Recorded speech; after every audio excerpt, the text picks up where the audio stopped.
First in Florida with an HD radio digital signal. We are Sports Radio 560, WQAM, Miami, Fort Lauderdale. All right, calm down. I'll tell you something, pal. Long Beach State's a girls' school. Oh! The sky is falling. Just a reminder for our radio listeners that the end of the world is going to come next Tuesday at 4:30 p.m. And the Department of Health has requested homeowners to unplug all electrical appliances, turn off radios and TV sets, and disconnect gas stoves and furnaces. The post office recommends that you mail early in the day. And for those with automobiles, alternate side of the street parking will be suspended. That's the end of the world next Tuesday at 4:30 p.m. Mark it down. Oh, my God. Every day the news is warning we have a yellow light.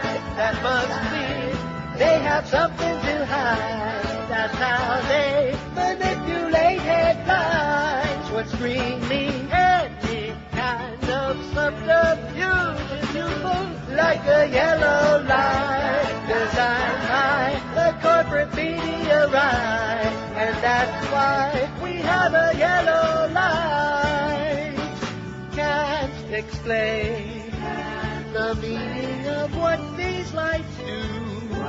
My comrade sits at his desk with a set of blow pens and noodles cartoons. Anytime they want to confuse the news, they have a yellow light. What's that mean? Oh, my God. Something they can't define. That's why we have a yellow light. A big light. Anytime they want to confuse. 10:02 at 560 WQAM. Now, we got two press conferences this afternoon at 2 o'clock. We had quite a conference there with Clarence and Muff this morning to decide which press conference we're going to be carrying on WQAM. Now, of course, there's going to be the big press conference on Homeland Terrorism with Tom Rigid and Robert Mueller. That's going to be at 2 o'clock. And also the Panther press conference announcing that Mike Keenan's going to be the GM and Jacques Martin is going to be the coach and that Geldy's going to be the play-by-play voice. And so naturally we're going to be carrying the Panther press conference. The important one, I would hope. Right, the important one. I mean, the other stuff, we've heard all that crap before, and we're still alive anyway. So let's just hope that if the world keeps spinning around and we don't have any attacks, at least they won't stop the hockey season if we should have one, which is highly unlikely anyway. But at any rate, Castronovo, man, I set him off yesterday, evidently, which is great. I'm really glad. I'm delighted. Well, few things, at least connected with this business, make me happier than knowing that I've set a real loser off. And that's what you are, Paulie, a real loser with a capital L, and a liar. We'll get to that, though. First, celebrity death, and I have no idea who this is. Richard Biggs. Oh, I forgot to look him up. He played Dr. Stephen Franklin on Babylon 5. Also had a long run on the soap opera Days of Our Lives, died Saturday. What? He's a black guy? It's really hard to tell. Very light-complected if he was black. He was 44, according to the actor's website. A posting on Babylon 5 message board by J. Michael Straczynski, the sci-fi show's creator, said the cause of death hasn't been determined, but that paramedics who showed up suggested it was either an aneurysm or a massive stroke. Biggs, a graduate of the University of Southern California School of Theater, gained his first major exposure as Dr. Marcus Hunter on The Days of Our Lives. He was on the NBC show for 5 years. Also appeared on Lifetime's Any Day Now, Strong Medicine. Most recently, he played Clayton Bordeaux on the CBS soap opera Guiding Light. Well, that's interesting because I watch Guiding Light every now and then, have been for about 100 years. I never saw him, so I guess it was no big deal. Babylon 5 fans and staff were shocked by his passing. Richard was a consummate professional, but more than that, he was an honorable stand-up guy, Straczynski wrote in his posting. He was quite simply a terrific guy. He's survived by his wife, Lori Gerber, and 2 sons. Well, I'll be danged, okay? We don't like seeing celebrity deaths. We don't like seeing anybody 44 die. Now, getting to our poll result from yesterday, and you people ain't fooling nobody. First, we want to apologize profusely for the fact that we had a little technical glitch from 2:30 in the afternoon till 9:30 last night. Nobody could vote because the thing kind of like froze up. It's a technical thing which I don't even understand myself. It has to do with disk space and airspace and airheads and people like Eric. But at any rate, I notified Eric last night, and he said, "Whoa!" like that, just like that. And he fixed it, so we had hundreds of people who couldn't vote on there. Abu Ghraib. Okay, just calm down. And but then this morning, now, if you people think you're fooling anybody, man, you must be dreaming. The Freepers, Jeepers Creepers, here come the Freepers. And they started diddling with it, with us voting in favor of Bush. Who you? I got the real number anyway, so your phony number doesn't affect us. Abu Ghraib. Yeah. Our poll question yesterday: what bothers you most about George W. Bush? 1,468 votes. We'd have broken 2,000 easy if we wouldn't have had that technical glitch. That was a bitch, and it kind of gives me a twitch. He's a moron. 407. 407 people say El Presidente is a moron. Now, wait a minute. What's Robert Mueller doing on there? Only if our agencies work together. In the first... Oh, I see. I thought maybe they were pulling a bait and switch. See, if they would have heard the Panther press conference was on it, too, they might have moved theirs up. Don't you think? They should. Because there's going to be such tremendous interest in that Panther press conference, especially now that we already know who's being hired and who's being fired, and that Geldy's going to be doing the game. No! And by the way, Geldy, you'll be pleased to know that Mo is very, very happy for you. Absolutely. Not. See, once you turn on Mo, man, once you quit licking his piece, at that point, you're nothing but dead meat. And the way he's sucking up to the beast, even on the air now, is just so embarrassing. It's humiliating and degrading. Just when you think Mo can't sink any lower. Anyway, he's a moron. I mean, George W., 407. He's just a face man for neocon extremists, 383. Those are very, very tight. He's a dangerous religious fanatic, 277. Nothing bothers me about George W. Bush. He's a great leader. The real number, forget what you see on there now, that's a freak job, 177, which was 11.5%. He's a crook. He stole the 2000 election, 142. He's divisive and hate-mongering, 57. So out of nearly 1,500 votes, 11.5% said that nothing bothers them about W, and the other 89% or thereabouts, 88.5% said oy vey, is what they said. Oy! Anyway, on the beaded curtain today, we have Lola Falana. Right? Who may be 80 by now? No, she's my age. Old. Well, actually, she's 90? 90, my age. Lola Falana has risen from a star to a servant, a much higher and rewarding cause than her previous career as an entertainer. During the 70s, she made millions as the Queen of Las Vegas, but she's left that career for the noble task of serving the poor and faithless. Did you know that? I had no idea. Well, now you know, see? Because out of sight, out of mind. I'm poor and faithless. Ms. Falana is an introspective poet, a mesmerizing motivational speaker, a concerned civic activist, and, unfortunately, a Catholic evangelist. Nobody's perfect. Born Lolita Elaine Falana, Lolita, on September 11, 1942, which makes her 61. Your age. Right. And why did it take me so long to figure that out? Because you forgot your age. Well, you know, now that you get to be 61, you can't relate to anybody who's under 50, so. I know. Yeah, but you know, Castronovo, you are so full of crap. Man, I'm gonna delouse that whole deal here in a few minutes. That whole business. You see, we could come on the air and just make up any kind of crap we wanted. See, that's not just my idea of how to do a broadcast. Just make up lies as you go along.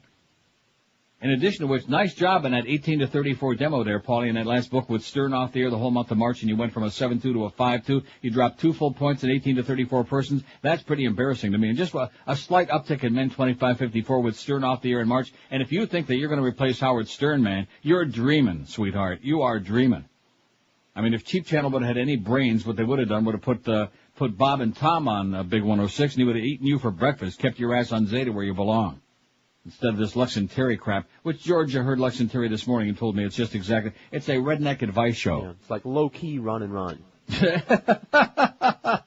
Oh, God. Complete with the straight voice guy and the high voice funny guy. And the high voice guy like Ron Bennington. Yeah, I see. Right, yeah. Anyway, this has got a whole thing. On arriving, she had no money, slept in a subway car when she came to this country. She got a job as a dancer at Small's Paradise, 7th Street in Harlem. She also shimmied for Dinah Washington's nightclub act before Sammy Davis Jr. spotted her moves one day and cast her as his lead dancer in the Broadway special, Golden Boy. I'll bet.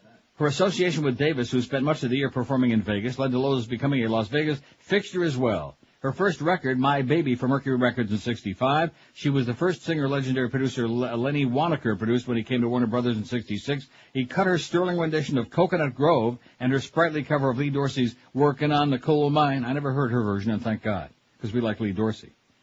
Ooh. Anyway, speaking of the Tommy Dorsey band, you know, I ain't no band leader, I'll tell you that. Yeah, I heard that story. Yeah, I heard that story, too, about the band leader. Luca Brasi said either your brains or your signature will be on the contract. That's my family, Kay, it's not me. Anyway, What? I better get the first poll going here right away, all right? I don't want to put too much pressure on Eric. The first poll is only the first hour. And then we'll get to the meat of the matter. And we've done both of these before, but the first one I think is important because, I don't know. These are very important polls, like I said. Don't you think? Oh, yeah, sure. No, seriously, they're very important strategic polls so that we really feel the lay of the land, even though there's only a few people still in South Florida right now. About 30, man. Now that we're in the dog days of summer already and still the spring. Here's poll number 1. How many news stories do you usually read on our website? And by the way, Paul, if I want to read the phone book, if I want to read the white pages from cover to cover, from aardvark to a zebra, I'll still have more people listening than you ever will, okay? Loser. Some of us remember the golden days of Zeta, and that was long before you were on there polluting it with your trite bullcrap, with your stolen material from everybody else. Very sad.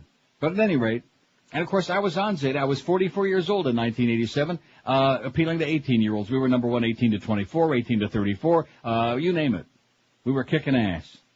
So this business that a 44-year-old can't, can't relate to an 18-year-old, just an excuse for the fact that you got lopped off a Zeta, now you're on Big, trying to fill the gap. That's all, which you won't. The vacuum. Liar. And by the way, we still don't want to hire you. And then that crap about how Norm Kent was calling over there to get me on Big. Well, another just totally fabricated out of thin air. I have a contract with this company. I'm perfectly ecstatic. And in addition to which, do you think the people over there are going to pay me the kind of money I'm making here? No. See, that's part of your problem, Paul. I work like about 6 days a year and making 7 figures, and you're over there sucking wind, okay? Making up stories as you go, oh, Norma can't call her. Yeah, you should live so long. Just trying to deflect the truth of the story that you had a whole bunch of people, especially Petey Lenny, sucking around. Petey Lenny even called me here in Toronto. What'd he call you? An idiot. No, he called me here in Toronto and saying, oh, yeah, you really ought to go to bat for Paul. He's a good guy, and he really ought to be on in the morning. Blah, blah. And this, by the way, was before Mo Howard Davided. This was in the interim period when we had, what's his name, Sonny Fox's old sidekick there. Ron St. John. Ron, whatever the hell his name is. What's his name? Hershey. The Hershey Highway. See? I'm trying to forget. Anyway, here's the poll, the first one, before we get to the really important one. How many news stories do you usually read on our website? All of them, several, a few, once in a while a few, never read any or I only want to see the boobies. What?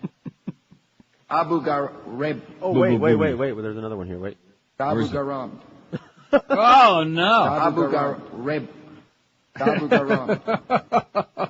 Oh, man. I only want to see the boobies, maybe grab a few. Or one. How many news stories do you usually read on our website on our world-famous NeilRogers.com? All of them? Several, a few, once in a while a few, never read any or I only want to see the boobies. Be honest about it now and I'm sure you will. However much pain you can inflict on us, we can handle it. 10:13 at 560 WQM. Vroom is some kind of TV, man. Not just your regular TV. It's high-definition TV delivered by a satellite dish and HD receiver. The picture is so superior to regular TV, it's like comparing the latest DVD to Duff's Rectum. Voom is the only entertainment system designed for high-definition TV. Voom has got the most HD TV anywheres and provides all the equipment necessary to enjoy the ultimate HD TV experience, including satellite dish, HD receiver, and, of course, your remote. And Voom has got over 30 channels About 30, man. of HD programming. You can watch ESPN in high definition. How do you like that? You can reach right in there and pat him on the back. Say, good job, boy. That's 3 times more than you get, better not say boy. 3 times more than you get from cable, and they've got all your other favorite channels, too, like HBO, MTV, even your local yokel channels, too. Voom has got over 120 channels of great entertainment waiting on you. Voom even has exclusive channels of HD movies, music, and sports that you can't get at all from your cable or satellite company. So with Voom, you've got all the channels you have now, plus all these awesome high-definition channels to enjoy as well. Call Voom today for a limited-time offer that includes free installation, no upfront cost, no long-term commitment. Call toll-free 1-866-848-8666 or visit them online at Voom, V-O-O-M, Voom.com. But you better do it real quick because the offer ends May 31st, which sounds like Monday. You got just a few days to cash in on it. Call 1-866-848-8666 or visit them online at Voom.com. Live and local. This is Sports Radio 560. QAM. Neil, God.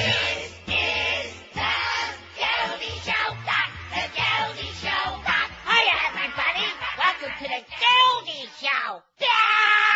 I'm gonna change the face of sports radio. 'Cause now, I'm the voice of the Panthers. And an elephant of modern radio. Oh boy! I got lots to do here. Like, talk to the same 3 callers about sports. And, and sports. I even got lots of hilarious comedy bits. Coach Coker, I'm the Coker head. Take that, Mo. You old cocker.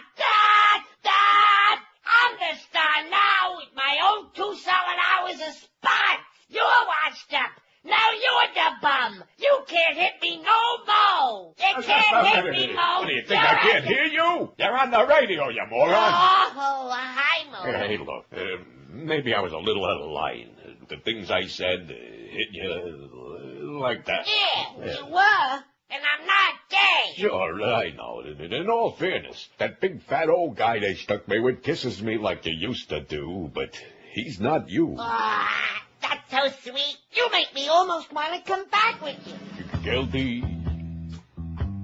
Yesterday my life was filled with joy. Guilty. And now I'm stuck with a guava-loving goy. You're my best sidekick and foil. I miss how you talk like a goyle. Guilty, a sport-hole Jew. I miss you. Homo. That chance I'll come back. You monkey heeb. No. I ain't worth getting smacked on the show that stinks. Pack the sandwich and have a good time while you're waiting on the unemployment line. Why, you little man, call me a bum. I'll show you who's a bum. Are you upstart, you interloper?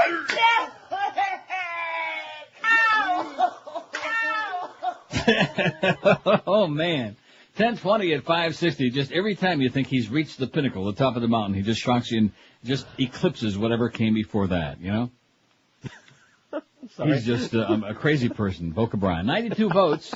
How many news stories do you usually read on our website? We got to figure it out because we don't want to be working hours and hours and at least 10, 15 minutes every day, putting a whole bunch of stuff on there, which we think maybe intelligent people ought to know about. Spinning our wheels, baby. Anyway, 92 votes, several stories, 37, that's good, a few, 16. I only want to see the boobies, 13.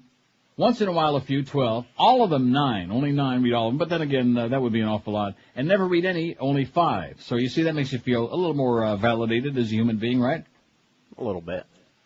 Anyway, before we get to the other business at hand, which there's so much, Ridge, terror threat tied to major events. Oh, my God. Homeland Security Secretary Tom Ridge said today new information indicates the threat of a terrorist attack possibly connected to high-profile events such as the dedication of a new war monument, an economic summit, and political conventions is a distinct possibility this summer. Look out now.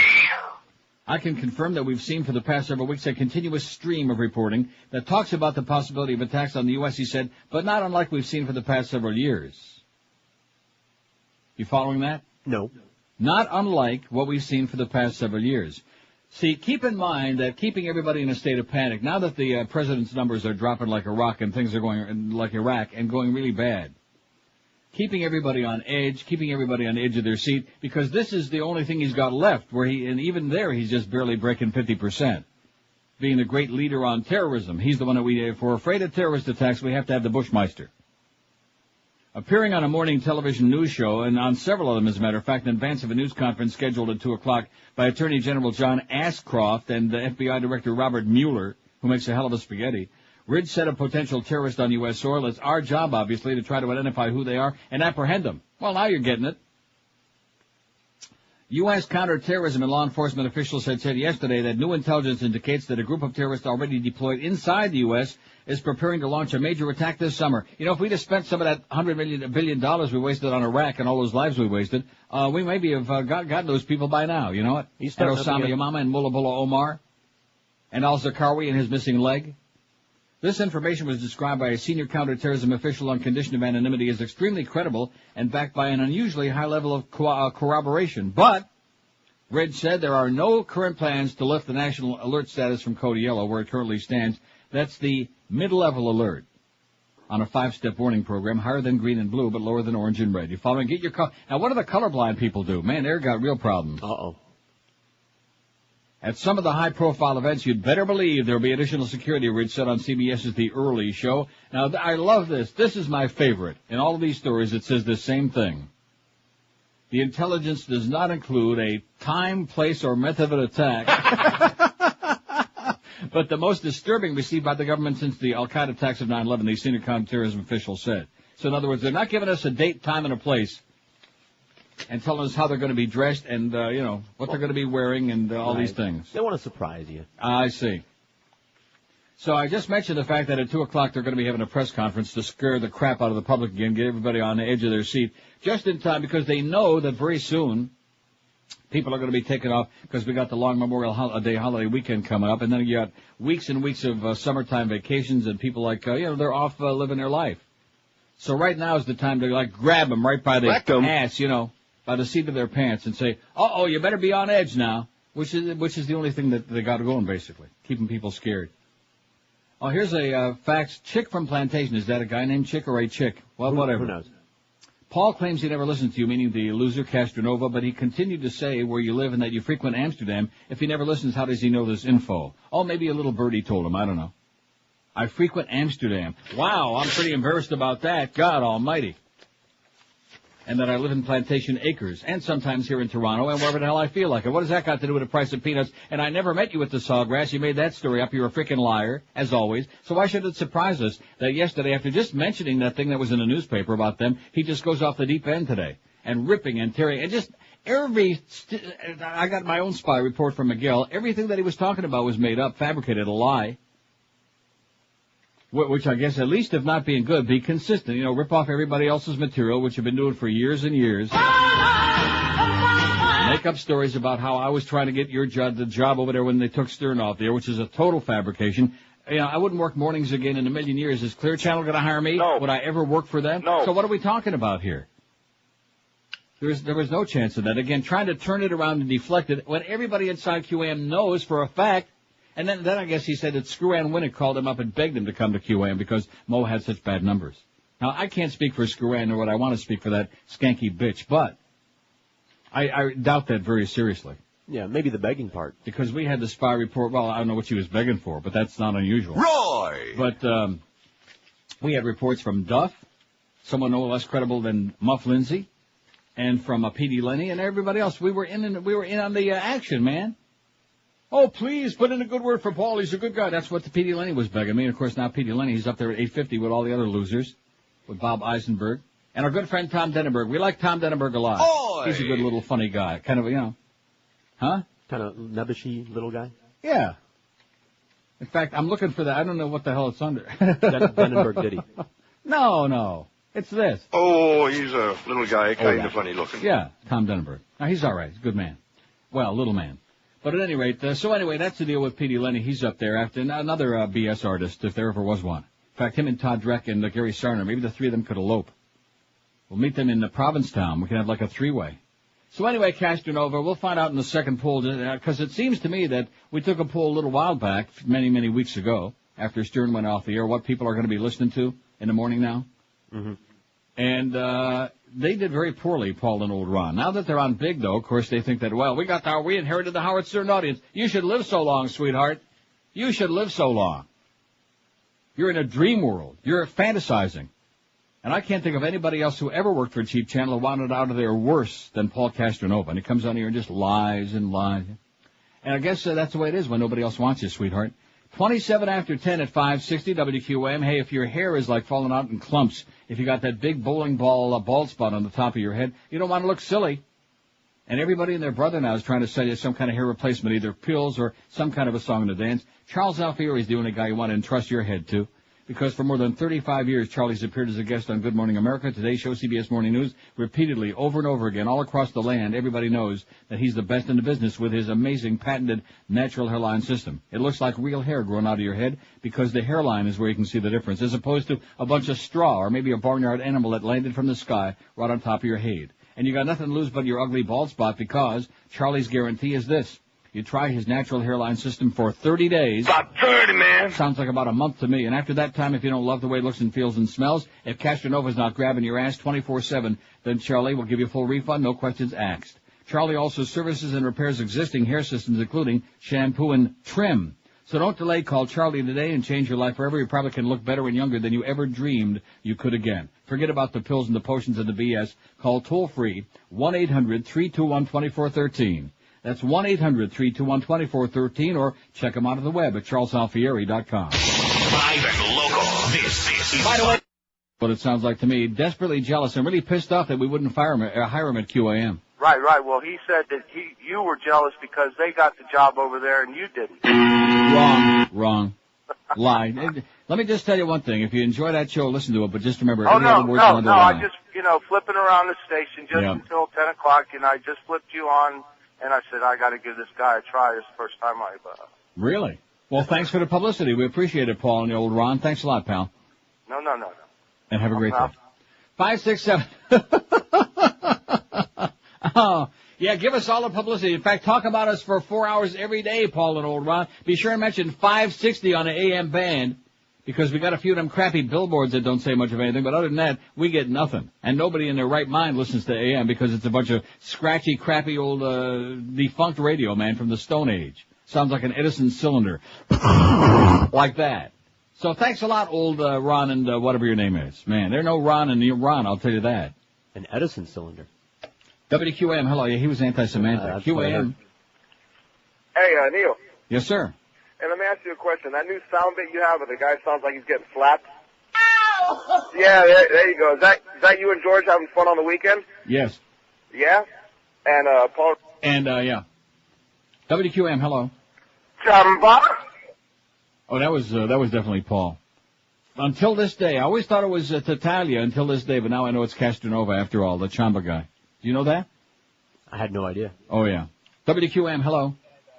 Yeah, Neil, that last bit was incredibly funny. I don't know where you got that. Eric Idle, man. It was, that was Monty Paul. Okay, that's exactly what I thought it was. Right. And you can hear the real thing online.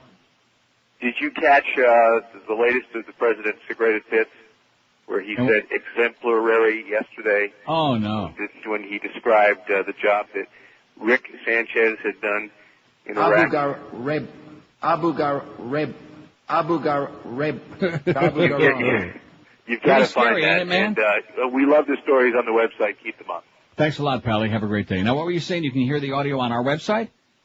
No, on his website. Who, Eric Idle? Yeah, just do a search for that FCC song. And Abu Ghraib. Okay. Oh, it's called the FCC song? Yeah. Because I put it in under F in my DCS, but then that way I'll find it a lot faster. We'll have to play that several more times before the day is out. Well, we can. What do you mean by that? No, we're not taking that off. No, not because of the language, but because of the political nature of it. I see. Well, that could change. In fact, I got it. You must be psychic because I got that story about democracy in the U.S. clinging by its fingernails. I'll save that for after the break. People who didn't see the CBS Evening News last night in the middle of your dinner, I guarantee you would have gotten on your hands and knees and puked your guts out in the middle of the dinner hour. Taxpayers footing oil safety bill. I'm going to do this one. I know I'm reading again. I'm reading those damn stories out of the newspaper, Paul, and it gets you really upset. That's why I'm doing it. Not that we want to educate the public or pass along information that they may miss out on. We just do it to piss you off, Paul. And, by the way, the rumor that I heard before the show today, well, we heard several rumors, but at any rate, the biggest one of all is that there are people monitoring that show. You know, people who are used to monitoring Big 106. And if Castronovo and Ron should fart and it smells the wrong flavor, bye-bye. We're Sports Radio 560 QAM. For most of his life, Michael Jackson has been sexually molesting a 13-year-old boy. Tonight, Michael Jackson speaks out for the first time about his arrest, his accuser, and the charges that have, for the moment, made his life a shambles. You molested this boy. Absolutely, yes. Absolutely. How would you characterize your relationship with this boy? It's totally for sex. And Jackson says there was more. This is one of many. Thousands of children. But I have power over children. In a moment, Michael Jackson tells us why he still believes it's appropriate to have children sleep in his bed. Do you still think that it's acceptable to share your bed with children? If you're going to be a pedophile, sure. Of course, why not? More of Michael Jackson's story. I have a sick mind, yeah. When we return. 10:44, clock is ticking, baby. Don't forget, 2 o'clock, we got that big Panther press conference. Ow! Mike Keenan, the GM, Jacques Martin, which I noticed certain people mispronouncing his name on the air this morning. I don't want to mention no names. Jacques Martin, former coach of the Ottawa Senators. He'll be the new coach of the Panthers. He's their 85th coach in the last 6 months. And Geldy Geldstein's going to be named as the radio broadcaster for the for your Pantheros. Anybody care at all? No. But we'll be carrying that, and we certainly will not be carrying that terrorism thing. So, although they're both kind of scary. 241 votes. How many news stories do you usually read on our website, neilrogers.com? We're just checking it out. When in doubt. Several, 89. That's a pretty good sign. 89. Right. We'll take it. A few, 40. I only want to see the boobies, 40. Once in a while, a few, 36. All of them, 22. All of them just changed again, 24. And never any of them, never read any, 15. About 6% out of 253 vote. This poll is only going to be up there at 11, so you better hop on it right now, man, if you want to make yourself heard, if you want to get right in on it, if you want to creep it, squeeze it, whatever you want to do. We don't quite frankly care. Taxpayers footing the oil safety bill. You see, that's the thing with it. If you go on like freerepublic.com, which is a real extraordinarily paranoid right-wing website, and you see, freep this poll on CNN, freep this poll on MSNBC. And these people, this is what they do. This is their life, you know. This is. I have no life. Right. Yeah. As if somehow by twisting the result of a poll somewhere, they're going to influence the election, world events, public opinion, all of these things. You know? It's insanity. It's madness. And what I've been trying to tell you people for a very long time, which is why Air America will never make it, and I told you that before they went on the air, is that the people on the far right, this is a religion to them. I mean, they got their other religion, most of them, where they're a fanatical Jesus crap, but most of them are like obsessed with this right-wing politics. The anti-abortion, the anti-homo, you name it, the old traditional litany of crap that we've been going on for about the last, how many years now? About 30, man. At least. Same old tired crap. So that's why they feel that they're on a mission. That's why they have to freak these polls and all get on there and like distort the results. So, yeah, as if that somehow. Now, it's one thing when they do that. It's another thing when they fix the election. And I do want to say this also. I told George this before the show, and I really believe this, that this crowd that we have in there right now, if they were willing to steal the election in 2000, which obviously everybody knows they did. Yeah. There is nothing that they won't resort to. This is the scary part of these next 5 months and surviving them. I don't think there's anything that they wouldn't resort to stay in power. I mean, Clinton came along and messed up their, party for 8 years, and they tried desperately to get him tossed out of office with all the impeachment, blue dress stain crap, and that didn't work. So they had to steal the election in 2000 to get back in, so they could make their vision of the world, all these neocons, into a reality. And of course, some of the rest of them taking us down the road to Armageddon. And don't forget, all you Israel apologists out there, that's the only thing that they care about. Armageddon, man. They don't give a crap about the Jews, about Ariel Sharon, about aerial antennas on your TV. They don't give a crap about any of that. It's all about Armageddon, man. Anyway, it's no secret that when it comes to the mounting cost of security for all high-risk terrorist targets like nuclear power plants and railroads, there simply isn't enough money, a Homeland Security cash to go around. But as CBS News correspondent Mika Brzezinski reports, and it was on the news last night with Dan Rather, precious taxpayer dollars are quietly going to pay for security at some of the richest corporations in the world. Oh, my God. Major oil companies have received $65 million to buy cameras, fencing, and communications equipment. That makes no sense to me at all, says Bill Miller, president of the American Public Transportation Association. Miller asked why these profitable private companies are receiving scarce taxpayer dollars while publicly funded entities like the transit system, with Americans riding 32 million times a day, are left underfunded and underprotected. That sounds like a rational question, a reasonable question to me, don't it? No, Connie. Clearly, public transit is being shortchanged and security is not as strong as it could be, says Miller. We don't have unlimited resources, Danielle Bryan, the executive director of Project on Government Oversight. Bryan cites the Bush administration's close ties with the oil industry and points out that these companies could well afford to pay for their own security. Please don't forget that oil pipeline through Afghanistan and Turkmenistan. That was what the whole Taliban thing was all about. That's when Colin Powell in May of 2001, 3 years ago, handed over that $43 million to the Taliban. At any rate, I just mentioned that in passing. OILMONEY. Didn't I say that all along before this Iraq attack? That's what it was all about then, and that's what it's all about now. Of course, now we got to try to extricate ourselves and save face. Brian says they're taking absolute advantage of the situation, and the government is letting them get away with it. Case in point, Citgo made a $439 million profit but took $19.4 million in government grants.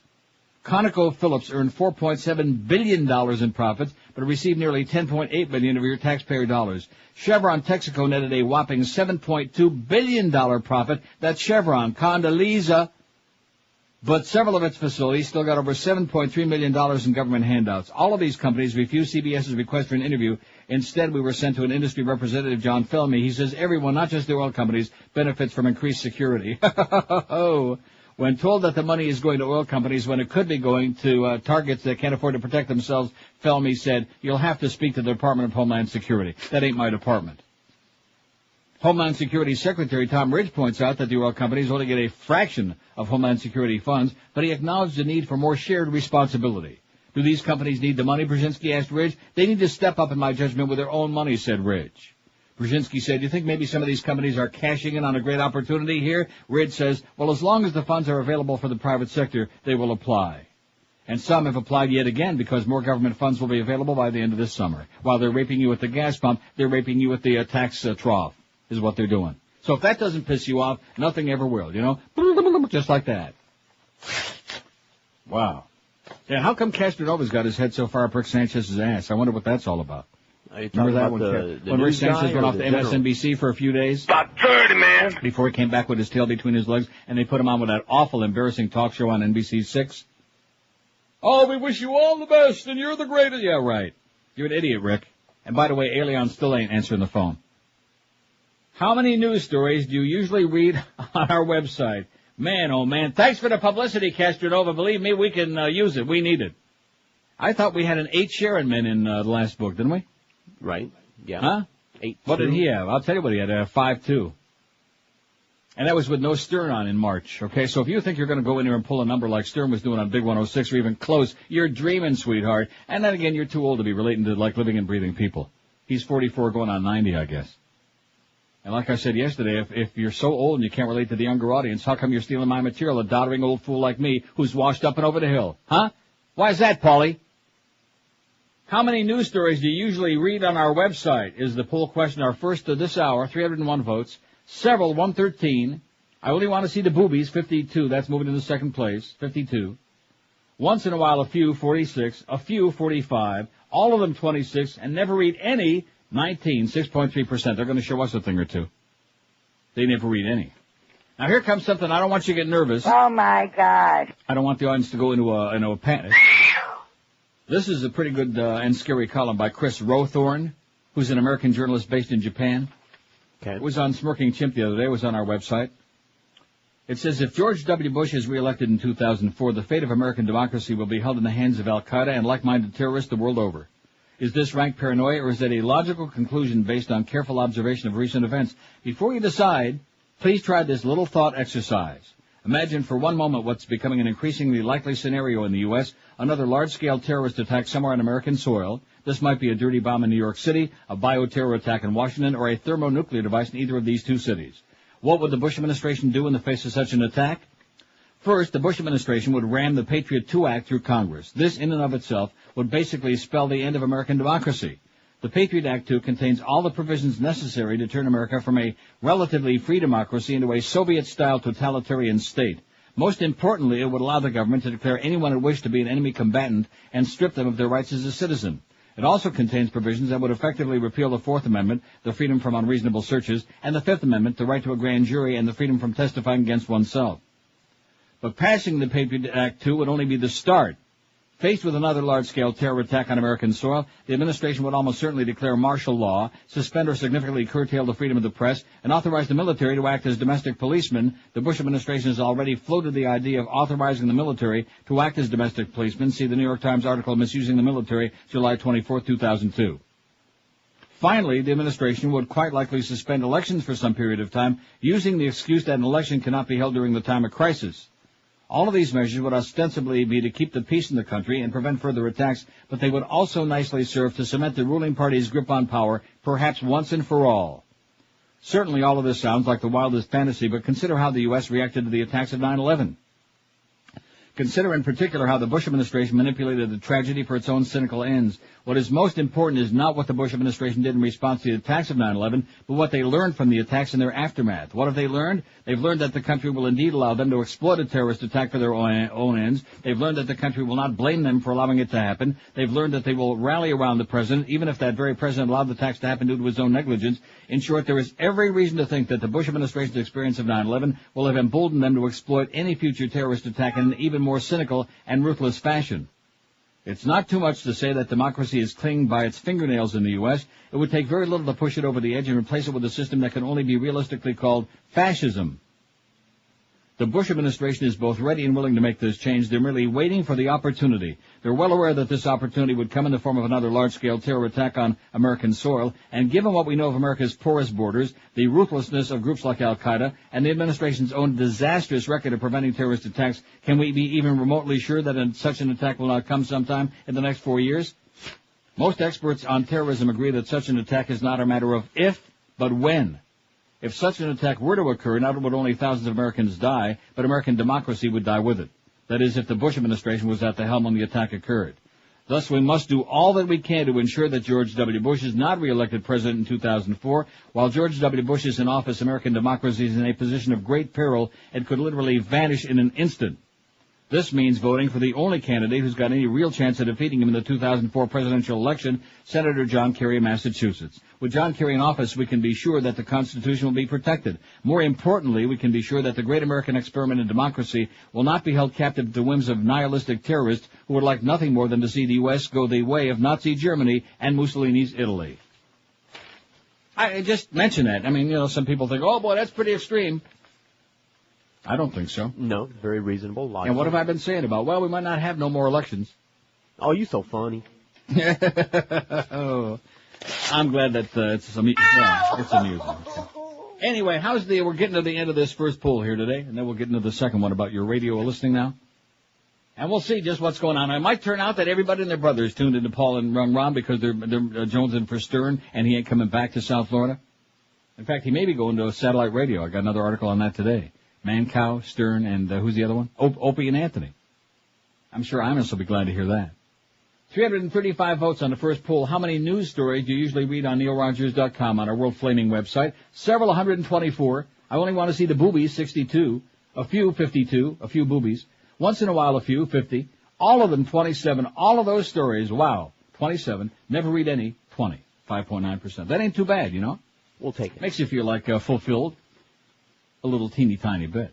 10:56 at 560 WQAM. Spring into savings right now and save a ton of cash on a great new car or truck from Armstrong Toyota of Homestead. They're on US 1, just 20 minutes south of the 836, and it's worth the drive down there because you're going to save thousands and zillions on great new, dependable Toyotas. Check out the great lease deals they have waiting for you right as I speak.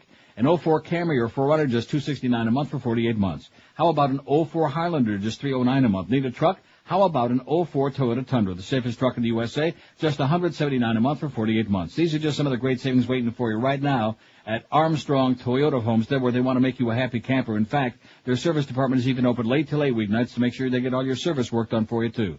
Easy to find them. They're on the corner of US 1 and 293rd Street in Homestead, just 20 minutes south of the 836. And right now they're making an offer you really shouldn't refuse. They offer free tires, batteries, and replacement parts for the life of your vehicle. That's right, tires, batteries, and free parts for life. Nobody else nowheres be doing that. So forget about those big mega dealers and car giants who scream and shout and jump up and down and then lie through their teeth like Castronovo. Call our good buddy David Rich, the GM at Armstrong Toyota of Homestead at 305-242-3247 for an honest-to-goodness unbeatable deal. That's 305-242-3247. Drive a little and save a lot on that great new Toyota at Armstrong Toyota of Homestead. Live and local. This is Sports Radio 560 QAM. Have my junior, honey. Tony Randall's dead. Yes, he's dead. Yes, he's real dead.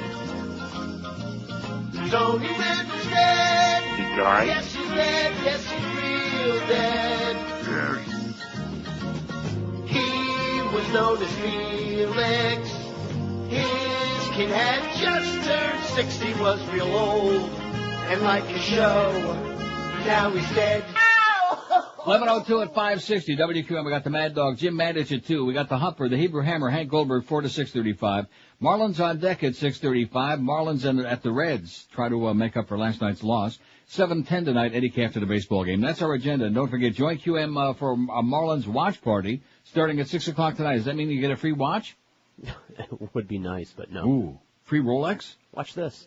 Tonight at the Pines Ale House at 11795 Pines Boulevard. Stop by to win prizes. Marlin tickets from Billy the Marlin and the Mermaids. Popsicles and Icicles. That was the big hit by the Mermaids, right? If you Catch say the so. Marlins and the Reds tonight. You don't remember that? No. Popsicles, Icicles. Oh, come on. Yeah.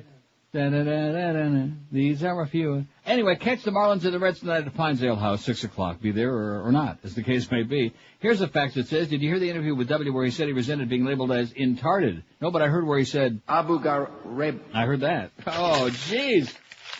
Man. This is a scary, okay? But keep in mind, we have those mug-bump, those redneck states, and of course we are in Florida, where we do have a lot of infiltrators from Alabama, Georgia, Mississippi, Louisiana, and the places like that. And of course, Tennessee. And in Tennessee, I'm sure they say... Abu Ghraib. Right. Yeah, all the time. All the time. Anyway, 300 and, the first poll is over, okay? Just an hour. Just informational for our purpose. Nothing, sexy about it. Even the boobies. Although Lola Falan is on our behind the beat curtain if you're over 90 and John Ashcroft can see your hands above the desk. 380 votes. How many bedtime stories do you usually read on our website? Several, 132. That makes me feel like we're doing it, man. Several. I only want to see the boobies, 69. Well, that's good, too. 69. A few, 62. Once in a while, I read a few, 61. All of them, 31. Wow, wow, wow, wow, wow. About 30, man. 8% of the audience reads all of those. So we better start putting a whole bunch more on there, Eric. Right? Not gonna say. Yeah, but 50, 60, 100. I'm up to it if he is. You think he's up to it? No. Well, if he'd let Josh do the, yeah. And never read any, 25. That's only 6.5%. So that means 93.5% are reading like a one or a couple or, where they scroll through and see if there's anything of interest, right? Sure. Okay, here's the poll for this hour. Although, let's take a call first. WQAM, hello. Bleeding heart fag. WQAM, hello. Hey, Neil, how are you? Pretty good, sir. Now, I know that the Panthers are in the news today, but I just have to ask you a question. We love the Panthers. By the way, Tampa Bay really sucked last night. They played a terrible game. It was they boring. Were skating in mud. Calgary just shut them down, man. They never had any offense at all. They could never get going. Calgary just had them clamped down tight. Anyway. Well, you know how it is in the playoffs. You get beat up by, I think the Flyers beat them up for 7 games. Yeah. And it sort of showed in game 1. But no, you're right. That's a good point. The Flyer series took a lot out of them. And of course, we've seen that Tampa can play a crappy game one day and then come right back the next game and play like champions. So we'll hope for the best. Now let me, and I wanted to see if you could dispute a rumor. Is it true that Doug McLean up there fired their broadcast crew and he wants Rimmer to come up there? I don't really know that. I heard that before the show this morning, not from Rimmer himself, but I mean, I just talked to him. I was in town last week and I don't know, he hasn't said anything to me. So that rumor is going, where did you hear that? Well, I read the article in the Columbus Dispatch. Oh, that's where that came from. So you might want to check into that. Okay, let's talk about the Panthers for a couple seconds. We love the Panthers. Yeah, sure we do. Da, da, da. All right. Yeah. If you look at all 16 teams that went to the playoffs this season, each team, there's no exceptions, but the exception would be a couple teams have 2 former Panthers on it. That's number 1.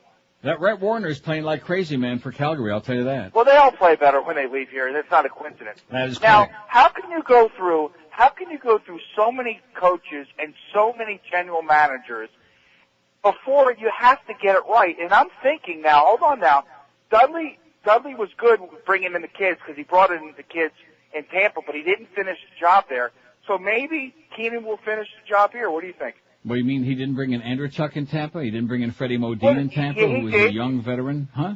Yeah, no, he did, but See, I want to tell you, the newspapers here are ripping Alan Cohen an ass, and I noticed that even the South Florida newspaper is ripping him an ass, and deservedly so. He hasn't got any clue what he's doing. He was no more qualified to run a hockey organization than my little min pin, rest in peace. And it's showing, and the people are paying a wicked price for it. I mean, and not only that, they keep making the same mistake. They signed Keenan for 2 more years, then they fired him. They had to keep paying him. They signed Dudley, they extended his contract, now they fire him and they got to keep paying him, which of course is why they offered Dudley another job in the organization in because he's on the payroll anyway, okay? Exactly.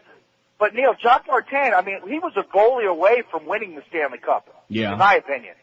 So, I mean, Jacques Martin, let me say it, Jacques Martin reminds me of Roger Nielsen. In other words, he's okay for maybe get a team that's a little bit on the weak side into the playoffs, but in the playoffs, he's too defensive-minded. I don't like his style of hockey. I can't stand it. Okay, and one last question. In closing, please, because we're losing the audience rapidly. I know. In your opinion, are the Flyers still close to winning the Stanley Cup? Of course. I mean, because that was just heartbreaking. Although I will tell you this, Robert Ashe, as good as he was, boy, he let in some real stinkers there along the way. Man, he let in some bad goals. Okay, good luck to us, Pally. Go Leafs, go. Come on, Lightning, wake up, please. That was a horrible game.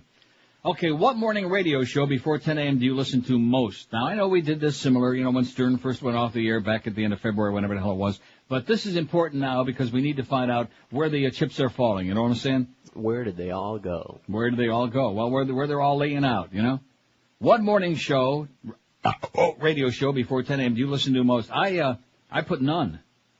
That's obviously a choice. None. I don't listen to the radio before 10 a.m. Well, I hear like a little bit of Mo and then a little bit of Geldy this morning, which was really painful. I'm going to be the announcer. I'm going to do the Panther game, blah, blah, blah, which I think is a little bit over the top, Geldy, okay? I mean, we know you're going to be doing the game, so we wish you well. And I don't want to say I really mean that. I think I really mean that. I don't know. He just gets on my nerves. But at any rate, unlike Mo, who, of course, is hoping he falls on his ass, because two things, he knows that Geldy wants to get away from him, so now he hates him like poison. And number two, being the play-by-play thing in Mo's ego, he wants to be the only play-by-play guy in America, is what it boils down to. See what I'm saying? What are you saying? He's afraid that Geldy might do a really good job, and then people say, wow, that's Steve Goldstein. You're turned out to be a really great play-by-play guy. He even knows who the players we are, and don't make all those mistakes like somebody does the Dolphin games now. Absolutely. Things like that. He don't want that coming back in his ugly puss. What morning radio show before 10 a.m. do you listen to most? NPR, Paul and Ron. Who? Liar, liar. Your pants are on fire. Paul, I guess here's a guy that don't care about credibility because he doesn't have any. He just makes up lies as he goes along. Lex and Terry, which George said he heard this morning and really blows. WMIB, which is the Baker Boys, that's B-A-K-A, Baker Boys. Y100, Footy, he's an idiot. Mo Howard David, there's the man. Absolutely. He's my main man, Mo Howard David. Absolutely. Joe Rose, Al B. Silk, that's Power 96. WEDR, Rick Party. I'm sure that must be his real name when you think Rick Party. Yeah. And Sally Orgy, who's on middays on EDR, is pretty good too. The Coast, those two girls, I have no idea who they are. Have you ever heard them? No. Those two girls are the girls on Coast in the Morning. WRMF. I mean, I wonder what the MF stands for. WRMF, which is in Palm Beach County, but I happen to think is a pretty dang good station, relatively speaking, compared to the rest of the swill that's on FM in South Florida. It's not great. WCMQ FM, which we don't know who's on in the morning. We know Guillermo Schwartz is on noon to 2 and kicking everybody's ass. Oh, and by the way, I hate to break the news to you. Dr. Laura wasn't on in the last book, Paulie, most of the book. And between you mean Dr. Laura, who beat you in the ratings? Yeah, between 10 and noon. What's the guy that's on now? The guy from Tampa? Glenn Beck. Rhymes with Todd Dreck. I guess. He had a 3.2 share. Okay, we had a 9.3. He had a 3.2. Yes, Rush did beat us in the last book, and I talked about it on the air. See, I don't lie about the ratings, Ron, because they're right there in Paul, whatever your name is. WRMF, CMQ-FM, WRFX, which is Dan Cilio, which is in Orlando, another syndicated piece of crap from Orlando. Dan Cilio. Carl Foster. We know how many listeners he's got. None. None. I don't listen to radio before 10. Tom Joyner. He's the hottest working man in morning radio is what I hear. That's on Hot 105. Ain't so hot. And Magic, our good buddy Rick Shaw, Ricky Ticky. Which if I was in town, I'd be tuning in every morning to Ricky Ticky. Not to hear the music, because we know the music sucks thanks to the PD, but just to hear Rick say... It's a lie. I am not a Nazi. Right, I kind of get a kick out of that when Rick Shaw says that. Hope you're having a good day, Rick. We love you. There's a survivor, man, over 40 years. I'm just a piker. I'm closing in on... about 30, man. On 30, but there's a guy been on the air in South Florida for over 40 years, Rick Shaw. Wow. He just might have been the first voice I heard on the radio down here. How do you like that? And he also agrees. He would never... I better not say it about Bob Hamilton and that awful music they make him play. He knows what we're talking about, but he needs a job. Right. Anyway, so if there's anybody I left out, you can call in and tell us, like probably in Palm Beach County, because we don't know too much about Palm Beach, or maybe in Monroe County. Is there any station on the air there? No, we don't know. One morning radio show before 10 a.m. you listen to most. Now let's take a look at the early returns here, okay? None, 22. NPR, 11. Joe Rose, 7. All right, you the man, Joe. Oh! He had a nice book there. No wonder you don't want Gildy on with him. Hey, by the way, let me say it again, Gildy. I know your head is swollen the size of a bowling ball, but I do want to tell you this right now. Joe Rose adamantly, absolutely, and positively does not want you on that show with him. So you better make that Panther gig work. You better pray. You better get with that idiot Gary Bettman and get in those negotiations, those labor negotiations, and make sure there's a hockey season next year, because otherwise you're going to be out. You're going to be out on the beach. Joe Rose 10. What did it just change again? NPR 25. None 25. NPR 19. Joe Rose 10. Paul and Ron 5. Mo Howard David at 3. The Coast 1. WRFX Dan Cilio 1. Carl Foster voted. He's got 1. Out of the first 65 votes. Carl Bananas Foster Hewitt. How do you like that? Wow. See, this business, you know when you could tell the industry was really starting to go into crapper big time? Gee, when they had all these brokerage stations and people were buying their way onto the air. See, when you have to buy your way on the air, that tells me a lot. You know what I'm saying? Just tell me what your problem is. Oh, and we better put him on there too, because that was just a psychic. Last time we didn't do it, he got all wounded in his 10 listeners. Oh, gee, I forgot. Okay, I don't know what the callers are. Steve Kane. Is he on in the morning? Yes, of course he's on in the morning. Steve, and what's that little twerp he's got with him there? Whatever his name is, Brian Craig. Oh. He's got Brian Craig on with him. He's got probably Nick is hanging out in the background smelling things. Or just smelling things up. So make sure we add that on there, Josh? Steve Kane? Yes, we are. K-A-N-E. Don't spell like Cain and Abel, man, because he ain't too able. And then he's got that big fat lawyer friend of his, too, that, what's his name, Richard Essen? And that's what he does. He eats Essen, we're getting Essen. Man, just eats and eats. I would be surprised if he exploded on the air one day. 11:13 at 560 WQAM. Hey, there's a great picture waiting to explode on your TV. It's HD TV from Voom. That's right. Voom is high-definition TV delivered via satellite dish and HD receiver. The picture is so superior to regular TV, it's like comparing the latest CD sound to the very first Edison cylinder.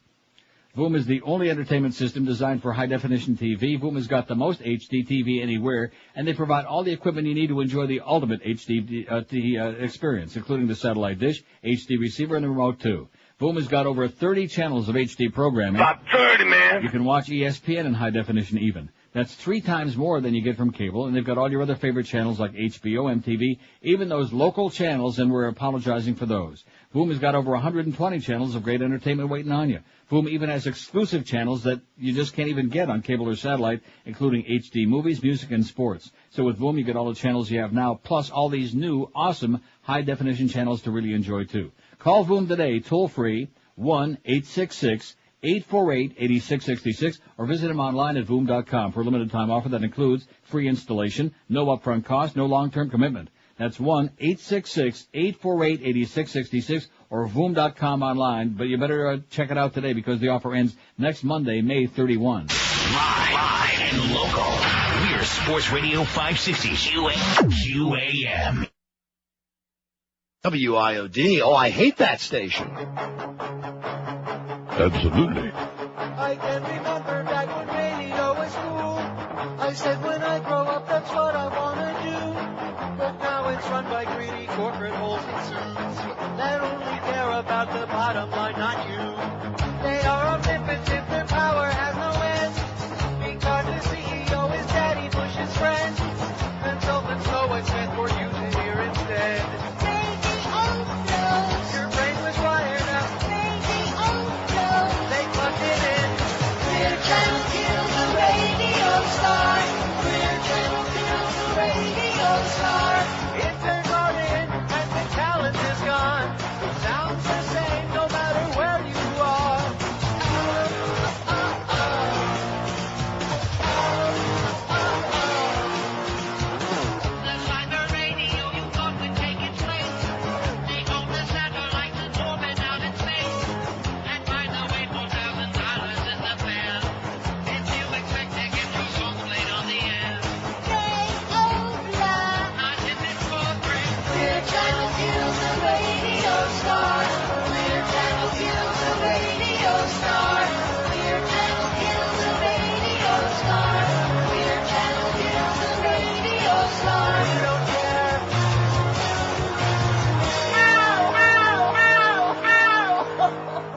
7:19, somebody faxes and says, you forgot about Dr. Joy Brown on 610 AM WID. Oh! Who the hell's that?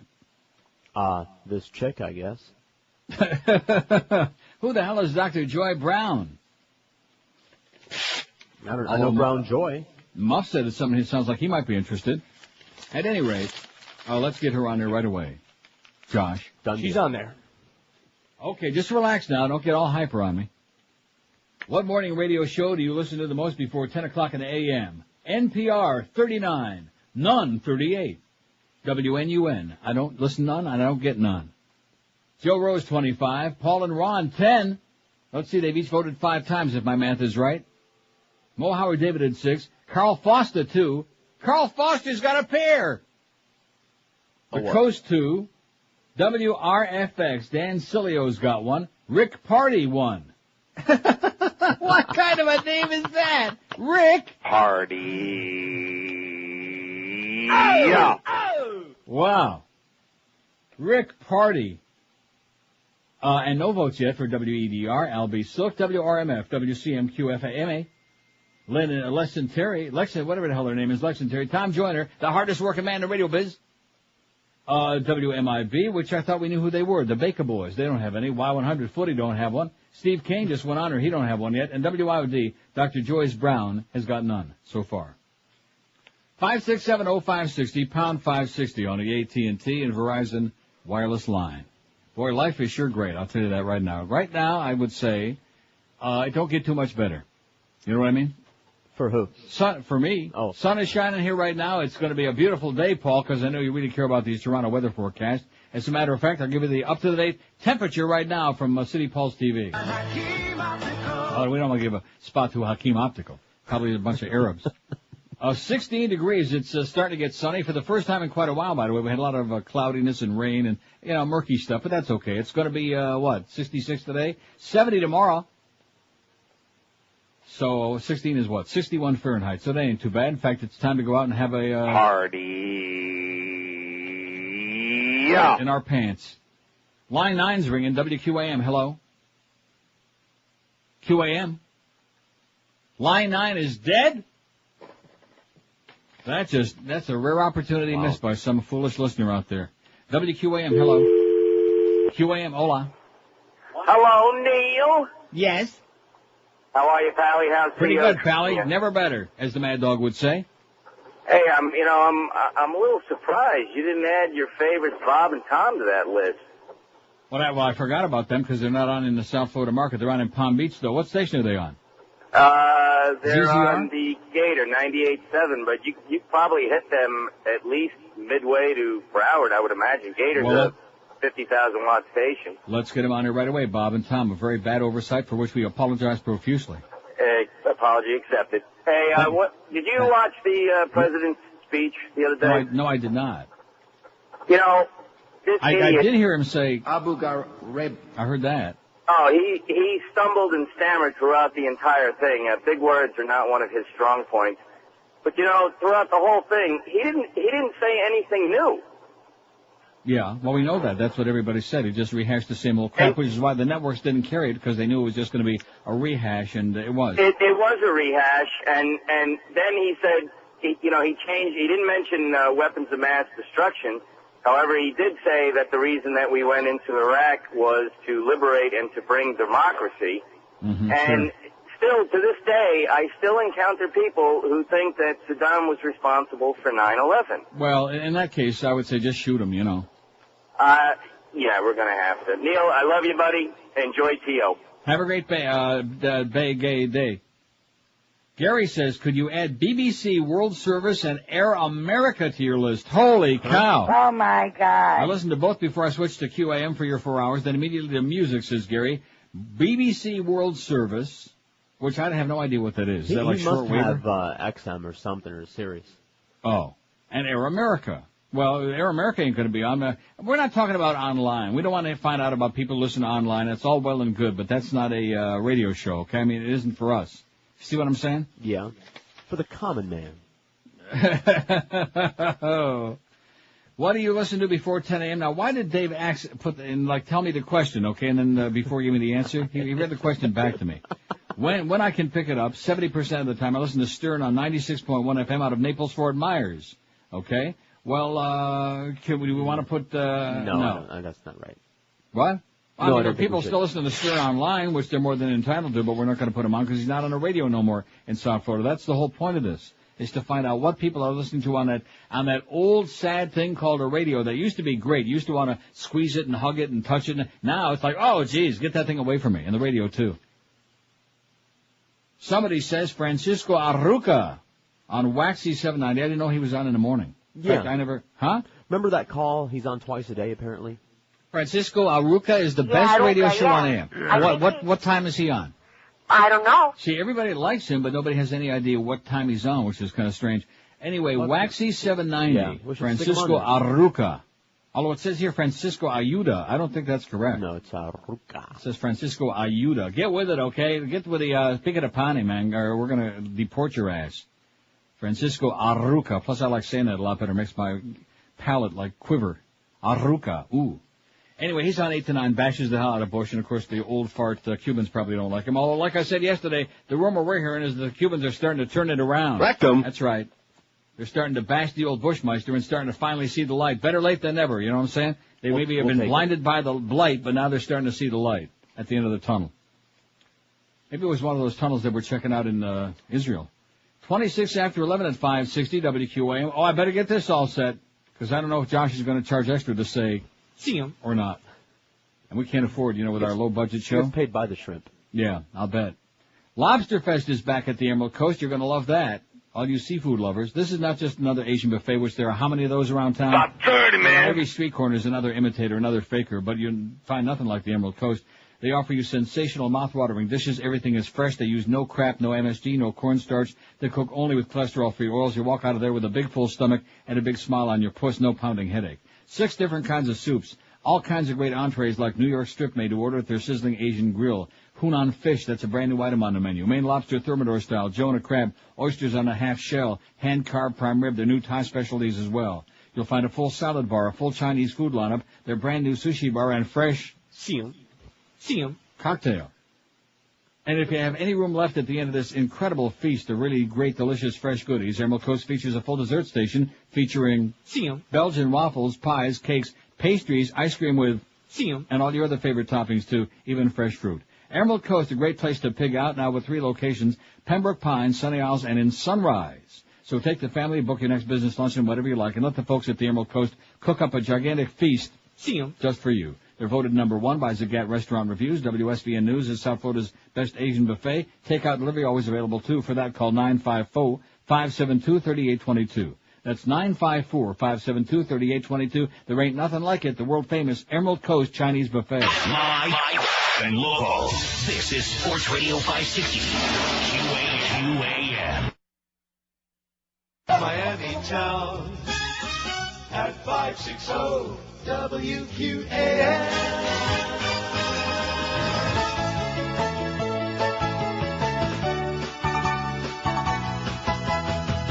Big Honda Neocon, the house of Bush and his criminal idiots. He took the ball for Romney and Wolfowitz, that's under commando, yes, with all the hubris and hegemony. There goes another Pentagon crony pony. Gaddafi has gone away, no longer working for the CIA. And Bush is looking for anyone else that he can play.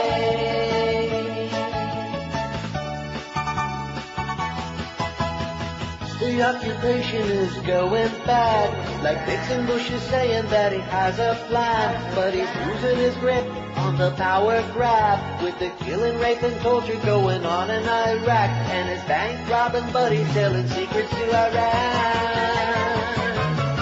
He made good money, 340 grand a month, another negative story for the corporate media to hush, who's the neocons think they're kidding. That's a reach to blame this song vintage. Gaddafi has gone away, no longer working for the CIA, and Bush is looking for anyone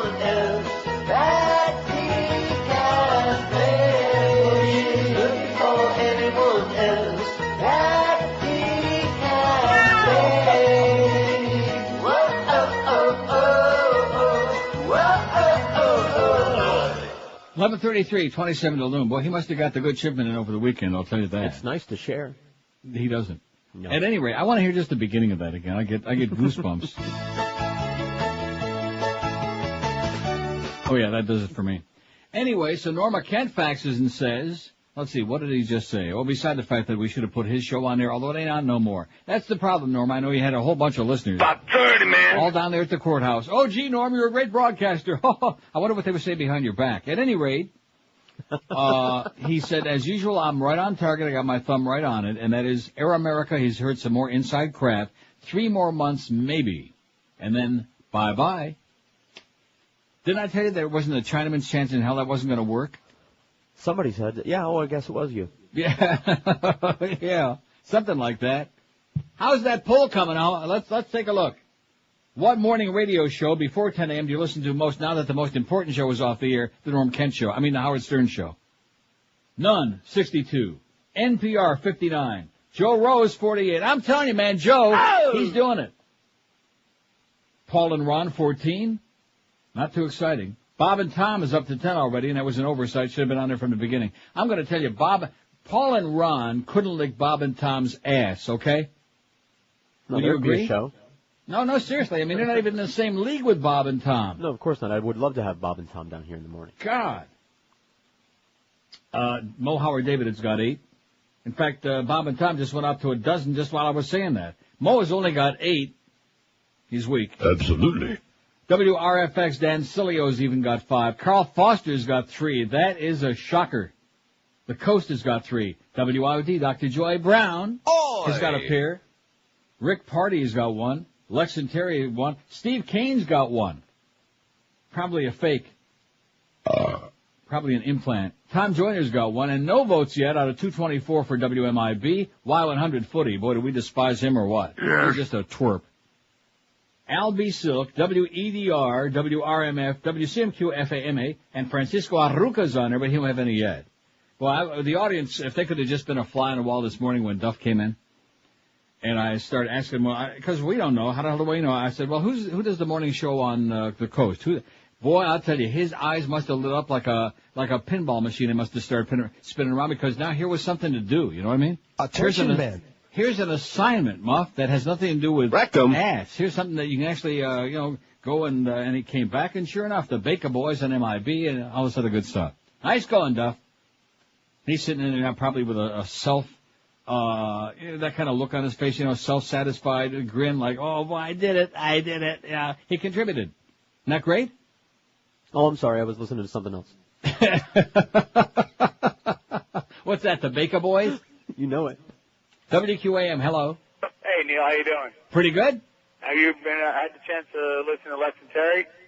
No, George listened to him this morning. He said it was horrendous. Yeah, well, you know what? Anything is going to be better than Paul and old Ron. That's for damn sure. In fact, now that you mentioned it, I like Lex and Terry a lot. Yeah, no doubt.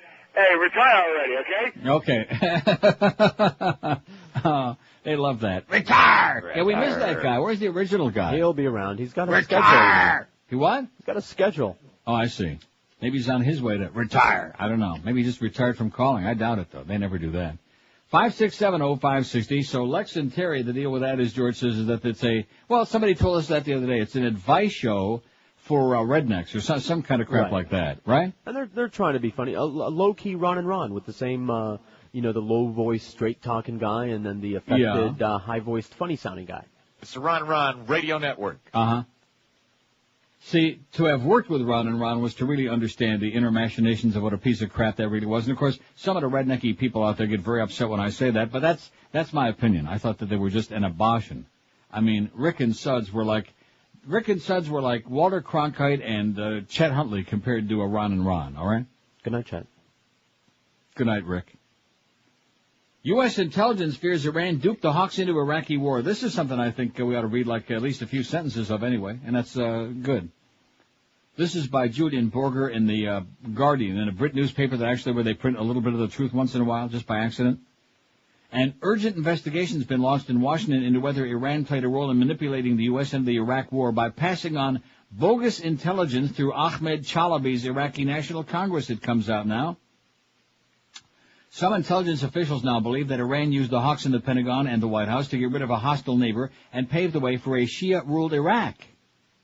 According to a U.S. intelligence official, the CIA has had hard evidence that Mr. Chalabi and his intelligence chief, R.S. Karim Habib, passed U.S. secrets to Tehran, and that Mr. Habib has been a paid Iranian agent for several years, involved in passing intelligence and gas in both directions. The CIA has asked the FBI to investigate Mr. Chalabi's contacts in the Pentagon to discover how the INC acquired sensitive information that ended up in the Iranians' hands. Oh, my God. The implications are far-reaching. Mr. Chalabi and Mr. Habib were the channels for much of the intelligence on Iraqi weapons on which Washington built its case for war. Kind of like Castronovo. In fact, he'd be good in the Bush cabinet. Professional liar. It's pretty clear that Iranians had us for breakfast, lunch, and dinner, said an intelligence source in Washington yesterday. Iranian intelligence has been manipulating the U.S. for several years through Chalabi, who's good buddies with Dick Cheney, by the way. Anybody that begins with a CH, like Christ. Larry Johnson, a former senior counter-terrorist official at the State Department, said when the story ultimately comes out, we'll see that Iran has run one of the most masterful intelligence operations in history. They persuaded the U.S. and Britain to dispose of their greatest enemy. Mr. Chalabi has vehemently rejected the allegations as a lie, a fib, and silly. He accused CIA Director George Tenet of a smear campaign against himself and Mr. Habib. However, it is clear that the CIA, at loggerheads with Mr. Chalabi for more than 8 years, believes it's caught him red-handed and is sticking to its allegations. They caught him with his pantaloonies down. The suggestion that Chalabi is a victim of a smear campaign is outrageous, the U.S. intelligence official said. It's utter nonsense. He passed very sensitive and classified information to the Iranians. We have rock-solid information that he did that. How do you like that? Yeah. It wouldn't surprise me if he had something to do with all the crap that went on at Abu Ghraib as well. As for Aris Karim Habib being a paid agent for Iranian intelligence, we have very good reason to believe that that is the case, added the intelligence official, who of course didn't want to be named. He values his life. He said it was unclear how long this INC-Iranian collaboration had been going on, but pointed out that Mr. Chalabi had had overt links with Tehran for a long period of time. An intelligence source in Washington said the CIA confirmed its long-held suspicions when it discovered that a piece of information from an electronic communications intercept by the National Security Agency had ended up in Iranian hands. The information was so sensitive that its circulation had been restricted to a handful of officials. How do you like that? This was sensitive, compartmented information, SCI, and it was tracked right back to the Iranians through Aras Habib, the intelligence source, be saying. And there's much more. The article's on our website. U.S. intelligence fears Iran dupe talks into Iraq war from The Guardian.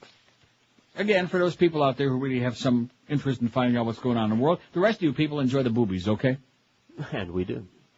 And why not? What's wrong with enjoying boobies? We got Lola Falana on there today, who just turned she's almost 61. Matter of fact, she's almost 62. What? That's not a celebrity, but I found a good bonus pick for the beaded curtain, anti-war Who's that? and all that. It's an anonymous kind of a thing. I'm sending it to Eric now for a bonus picture at some point. We got a bonus picture, like Harry Neal would say, it's a bonus chance. Like they gave Jerome McGinley on the breakaways last night. And you give him a bonus chance and he's going to stick it in there, which he did on the rebound. What a shame. Hey, Freddie Modine, he went the other way, Freddie. Uh-oh, too late. He put the biscuit in the basket. Boy, that was bad. Tampa Bay really let me down last night. But the caller before was right on target, man. They shot their against Philadelphia. Now they got another day off today and they'll be okay. Maybe. Because Calgary, who wants a bunch of farmers from Calgary to win a Stanley Cup? Isn't that embarrassing? A bunch of people called the Flames. It's inspiring. No, it's not. Who wants a bunch of guys with a name like that to win a Stanley Cup? Blaming. Exactly. 18 till noon at 560 WQAM. Is your company suffering from regulations that increase labor costs? Let Oasis Outsourcing help you when it comes to the people side of your business. Payroll administration, Fortune 500 company employee benefits, human resource services, and risk management. These are just a few of the services Oasis Outsourcing can cover to help your business be more profitable. Call Oasis Outsourcing today for a free evaluation. Call toll-free 1-866-OASIS. That's 1-866-286-2747. With more than 60,000 employees worldwide, Oasis Outsourcing understands the many facets of human resource management. Outsourcing is being recognized by firms both large and small as a powerful management choice which lets you focus all your energies on your core business while leaving the operational details to the folks at Oasis Outsourcing. So let Oasis Outsourcing make your business a lot more profitable. If you want a free evaluation with no obligation, call that toll-free number, 1-866-OASIS. That's 1-866-286-2747 for Oasis Outsourcing. Live and local. This is Sports Radio 560. QAQAM.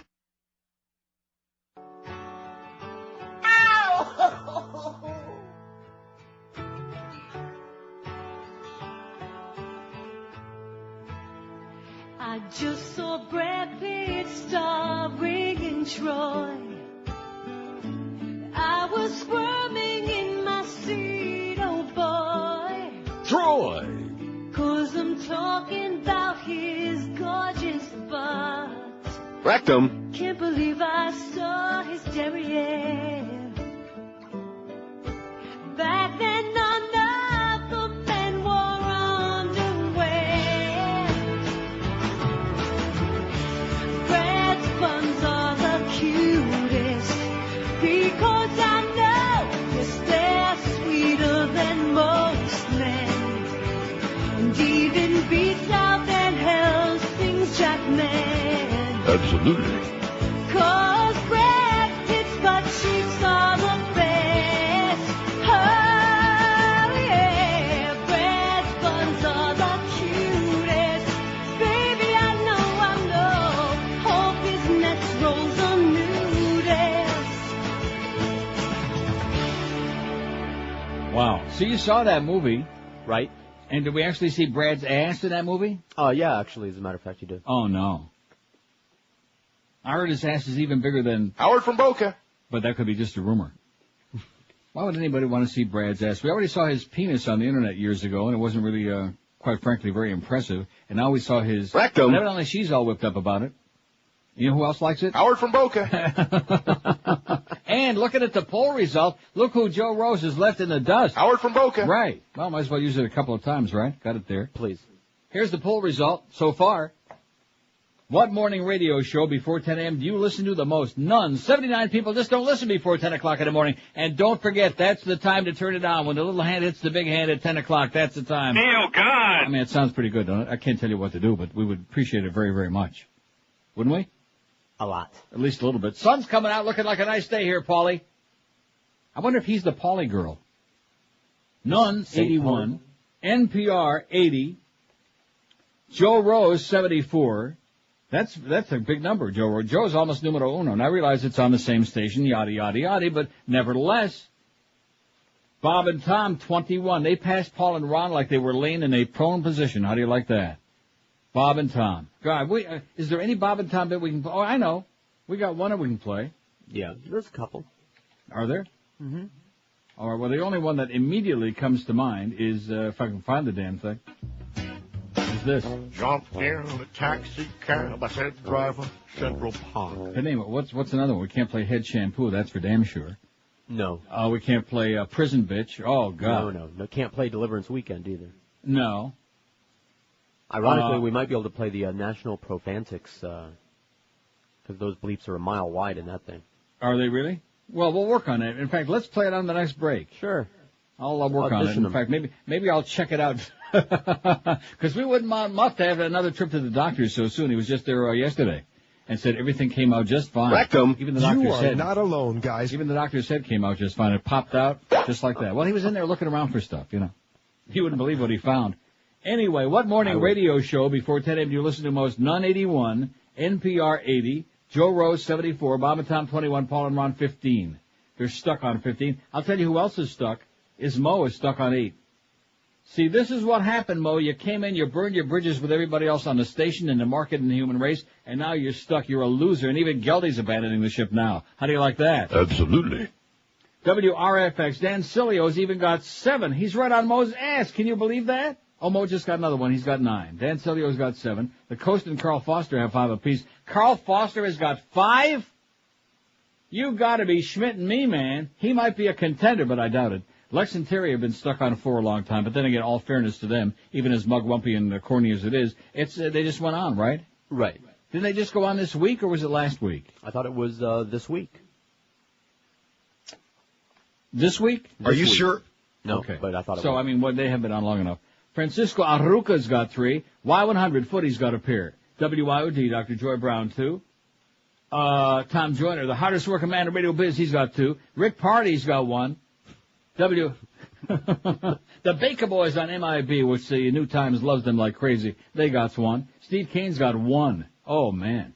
CMQ-FM don't have it. Neither does Albie Silk, who's on. How can Albie Silk not have any in Power 96? That's our crowd, ain't it? No.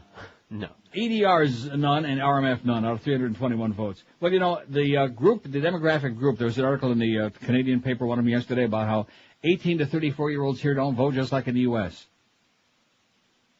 And that's because 18 to 34-year-olds don't give a flying crap about politics. So maybe that's one of the reasons that our 18 to 34 audience for the whole station vanished in the last book, although I think it might have been a sampling thing. Because they didn't seem to be able to find too many 18 to 34-year-old people in the South Florida who speak any Inglés. Don't catch my drift?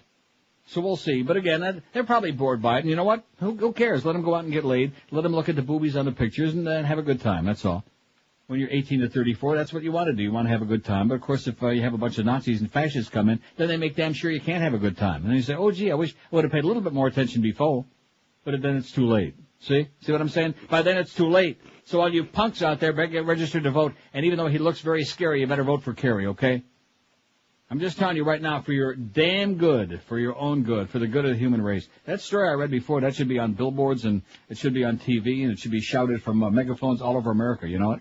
The one about the Patriot Act, huh? Yeah, commie. Okay. Here's one that somebody sent in this morning that you faxed from Frank Rich, no kin to Fat Rich. Hey, by the way, Rich, good luck in your new enterprise, and I still ain't interested. Michael Moore's Candid Camera, Frank Rich in the New York Times. Now, starts out, it's got a quote from Barbara Bush on Good Morning America, March 18, 2003, where she says, but why should we hear about body bags and deaths and how many, what day it's going to happen and how many this or what do you suppose? Or, I mean, it's not relevant. So why should I waste my beautiful mind on something like that and watch him suffer? She needn't have worried. Her son wasn't suffering. In one of the several pieces of startling video exhibited for the first time in Michael Moore's Fahrenheit 9/11, we catch a candid glimpse of President Bush some 36 hours after his mother's breakfast TV interview, minutes before he makes his own primetime TV address to take the nation to war in Iraq. He is sitting at his desk in the Oval Office, a makeup woman is doing his face, and Mr. Bush is having a high old time. You notice it doesn't say a gay old time. He's having a high old time. Right. He darts his eyes about and grins as if he were playing a peekaboo game with someone just off camera. He could be a teenager goofing with his buds to relieve the passing tedium of a haircut. In your wildest dreams, you couldn't imagine Franklin Roosevelt behaving this way 30 seconds About 30, man. before declaring war, with grave decisions and their consequences at stake, said Mr. Moore in an interview before his new documentary's premiere at Cannes last Monday. But that may be giving him credit for thinking that the decisions were grave. As we spoke, the consequences of those decisions kept coming. The premiere of Fahrenheit 9/11 took place as news spread of the assassination of a widely admired post-Saddam Iraqi leader blown up by a suicide bomber just 100 yards from the entrance to America's safe headquarters in the Green Zone in Baghdad. Fahrenheit 9/11 will arrive soon enough at your local Cineplex. There's lots of money to be made, so discount much of the squabbling en route. Disney hasn't succeeded in censoring Mr. Moore so much as in enhancing his stature as a master provocateur and self-promoter. And the White House, which likewise hasn't a prayer of stopping this film, may yet fan the PR flames. It's so outrageously false, it wasn't even worth comment, was the blustery opening week salvo by Dan Bartlett, the White House communications director. New York's Daily News reported that Republican officials might even try to use the Federal Election Commission to shut the film down. That would be the best thing to do to happen to Michael Moore since Charlton Heston granted him that interview.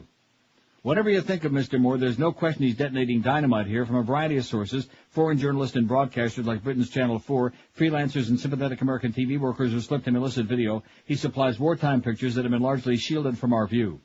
Instead of recycling images of the planes hitting the World Trade Center on 9/11 again, Mr. Moore can revel in extended new close-ups of the president continuing to read My Pet Goat to elementary school students in Florida for nearly 7 long minutes after learning of the attack. Just when Abu Ghraib and the savage beheading of Nicholas Berg made us think we've seen it all, here is yet another major escalation in the nation-jolting images that have become the battleground for the war about the war. Fahrenheit 9/11 is not the movie more watchers, fans, or foes were expecting. If it were, the foes would find it easier to ignore. When he first announced the project last year after his boorish Oscar night diatribe against Mr. Bush, he described it as an expose of the connections between Bush and bin Laden dynasties. But that story has been so strenuously told elsewhere, most notably in Craig Unger's bestseller House of Bush, House of Saud, that it's no longer news. Mr. Moore settles for a brisk recap in the first of the film's 2 hours, and predictably he stirs it into an over-the-top, at times tendentious replay of Bush's haters' greatest hits: Katherine Harris, the Supreme Court, Harkin Energy, AWOL in Alabama, the Carlyle Group, Halliburton, the Lazy Crawford Vacation of August 2001, the Patriot Act. But then the movie veers off in another direction entirely. Mr. Moore takes the same hairpin turn the country has over the past 14 months and crash lands into the gripping story that is unfolding in real time right now. Wasn't it just weeks ago we were debating whether we should see the coffins of the American dead and whether Ted Koppel should read their names on Nightline? In Fahrenheit 9/11, we see the actual dying of American troops and Iraqi civilians alike, with all the ripped flesh and spilled guts that the violence of war entails. If Steven Spielberg can simulate World War II carnage and Saving Private Ryan, it's hard to argue that Mr. Moore should shy away from that reality in present-day war. We also see some of the 4,000-plus American casualties, those troops hidden away in clinics at Walter Reed and Blanchfield Army Community Hospital in Fort Campbell, Kentucky, where they try to cope with nerve damage and multiple severed limbs. They're not silent. They talk about their pain and their morphine, and they talk about betrayal. I was a Republican for quite a few years, one soldier says, with an almost innocent air of bafflement, and for some reason they conduct business in a very dishonest way. That's the Frank Rich column. Makes you want to see that movie. Run right out and see it right now, don't it? I want to see it hard. All right, soon. 11:57 at 560 WQM. Nobody wants to talk or think about having cancer, heart disease, all of these grotesque things, but it's a proven fact that disease responds extremely well to treatment if detected early, in time. Hollywood Diagnostic Center is proud to announce and make available to you folks their virtual colonoscopy, which is so much less intrusive than a traditional colonoscopy, believe you me. Coronary heart scoring and full-body screening exams that can detect cancer and other life-threatening diseases in their early stages before it's too late. A doctor's referral isn't even needed. For all your imaging exams, call Hollywood Diagnostic Center at 954-966-3600 for the test that can give you and your family, your loved ones, peace of mind. I was there a few weeks ago, and it's like a miracle what they can do with modern technology now. At Hollywood Diagnostic Center, they offer state-of-the-art imaging equipment with open MRI, high-speed CAT scans, nuclear medicine, and much, much more. Hollywood Diagnostic Center has been serving the community for over 20 years, and their facility also provides a complete mobile diagnostic service that can come right to you. So call Hollywood Diagnostic Center. I really mean it. Could be one of the most important calls, a life-saving call that you can ever make for those imaging exams today. Call 954-966-3600. Live and local. This is 560. The radio's all yours, QAM. This is Mark Morgan. It's the 12 to 1 hour on QAM.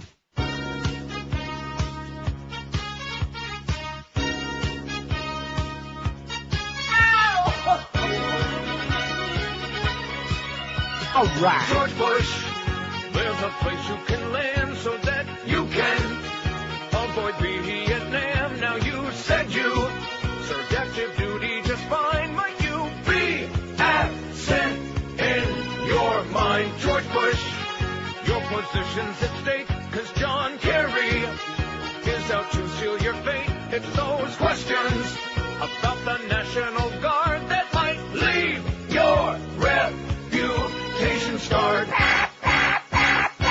It's fun to say you're not AWOL, and you can prove you're not AWOL. What a funny thing, the military can't find where you were in that 1 year's time. You partied and you went AWOL. Your daddy helped you go AWOL. Absolutely. If you'd only come clean with a story that's real, you might earn back voter appeal. But I doubt it. 12:03 at 560 WQAM. Will shock Josh jump to satellite when contracts expire? What do you think? See, I never really believed, and I admit I could have been wrong, but that whole XM thing and satellite radio, I was always a real skeptic. But keep in mind, never in our wildest dreams at that time did we have any idea that we'd be under the current kind of climate in the broadcast industry where you can't say crap. You can't even say on air anymore. Right. And so people are realized that their commercial radio, the traditional radio, is dead as a doornail, and they may be willing to pay for something that might be even a wee bit entertaining. The only problem with that is, and I want to caution you before you go out and spending big bucks to have an XM or what's the other one? Sirius. Get serious. One of those put in is that your government, the American Nazi government right now, they were within one vote of putting that in the current legislation. They just failed by one vote of being able to censor cable and satellite TV and satellite radio as well. Oh, my God. How do you like that? So the booby and penis police, I mean, they're just, they're everywhere. Anyway, Ever since shock jock Howard Stern suggested that he might jump ship to satellite radio rather than endure an FCC indecency crackdown, there's been considerable speculation about who might actually be the first to take the plunge. Agent Robert Eatman, who probably is a really great agent, unlike some people who sit around pretending to play radio but really don't know a thing about the business. Agent Robert Eatman, who represents former WNEW New York jocks Greg Hughes and Anthony Cumia, collectively known as Opie and Anthony, as well as MS Communications man Cal Muller, told the New York Post that one or more may be considering moving to satellite. It's going to be a massive platform in the near future, Eatman said of satellite radio. I know there's scuttlebutt about Opie and Anthony coming to us or XM, Sirius spokesman Elsie Brown told the New York Daily News. We'll talk with anyone, but we wouldn't have any announcement without contracts. We're always looking at opportunities, added XM's Chance Patterson, but we don't have any specific statement in regard to Opie and Anthony, at least not yet. How do you like that? Yeah. Glenn in Danbury, Connecticut faxes and says, I know you despise CNN, but they had a report this morning about how the oil companies, who have gouged us for billions in profits, had the balls to ask for millions. This is pathetic, Glenn in Danbury, Connecticut. I just got through reading the article a few minutes ago. It was on CBS Evening News. Don't give CNN credit for this. The only reason they finally put it on the air is because CBS blew the story out last night. Glenn. About how they didn't ask for millions, they got millions, Glenn. Get the story right. They got millions of the Homeland Security Fund because of the fact that they're good buddies with you-know-whom. Wow. And, of course, you saw Mayor Bloomberg a week or two ago just bellyaching like all the mayors of the other big cities about the fact that they're not getting diddly squat from Homeland Security, and it's just a joke. But in the meantime, their $65 million went to the oil companies with their billions of dollars in profits. And people are sitting back going, like that. That's right. What time's the ball game start? And speaking of ball games, I was so shocked. I'm looking at the schedule for tomorrow, which, by the way, we got a great news for you. Oh! Well, great news for us anyway. We got a Marlins game at 12:35 tomorrow, which means the pregame show starts at 12:30. And then, as if that isn't good enough, tomorrow night we got Hurricane Baseball against Long Beach State. Let me tell you something, pal. Long Beach State's a girls' school. Oh! Playing another one of them girls' schools that they specialize at U of M. Wow. 5670560. Probably should have been taking some calls here along the way. 1 or 2, 3 or 4, whatever. They probably got some important stuff. WQAM, hello. Hey, Neil, how you doing? Pretty good, sir. I don't know if anybody had a chance to tell you this. I've been in and out, but this morning you were Paul talking and about Ron. Paul and Ron, about how they ripped us an ass, yeah? No, this is about the terror threat we have now, Oh. and they had a list on the Angela Ray show this morning about Angela what you- Ray? I bet you I know what Angela was saying. Yeah. Yeah, they had a bulleted list of what you should look for this summer. Anybody wearing a heavy, bulky coat on a hot day. Yeah. Anybody who has wires dangling from them. Right. Yeah. Well, that story was on the internet over the weekend. I think I put that on our website. That's an old story, but they finally got around to finding it at Channel 4. Yeah, if you smell like chemicals, look out. Right. That's right. If you're lighting a match and sticking it to your Rectum. you're either lighting your farts or else you're dangerous, one or the other. I couldn't believe it. I was shaking my head. And as she goes off and says, I'll study hard for Miss Ray. We love you. No, yeah. Pray for her, please. Yeah, okay. Thanks for the good news, Pally. All right, buddy. See ya. Yeah, watch out for guys if it's 100 degrees in the shade. They're wearing big, bulky clothing. Just like the raincoat, the umbrella guy in Dallas. Right. November That's 22nd, right. 1963, the umbrella man. It was a bright, sunny, hot day in Dallas. And here's the guy standing there with an umbrella. And then, of course, just as the bada bing battle went on, he opened the umbrella and then he just vanished. Never seen him again. I think it was Dick Nixon myself. 5670560. We probably left some morning shows off of this list, which we want to put them all on there. We don't want to slight anybody because it's a desperate business. And my sympathies go out to everybody in the business, except of course for Castronovo, who's a chronic liar. I would even overlook that, Paul, but you're just such an idiot. Such a BS artist. Oh, I ran into Neil Rogers at the Sawgrass. I mean, it started with that and it's just gone downhill from them. Just making up crap. Just go on here and talk garbage, okay? WQM, hello. Hey, Neil. Yes, sir. Just to touch up on that story that gentleman just said about the heavy clothing and the wires. Yeah, and the wires. What about the Orthodox Jews that wear those gigantic heavy clothes? And you know they have right, those white strings, the white string sticking out of the sides of their clothes. That's right. too. Those are wires. Exactly. More obvious and less to fill in is what I'm hearing. Exactly. All right, Neil, just to let you know that. Be careful with those Orthodox Jews. Happy Oi! Shavuos, by the way. Okay, thank you.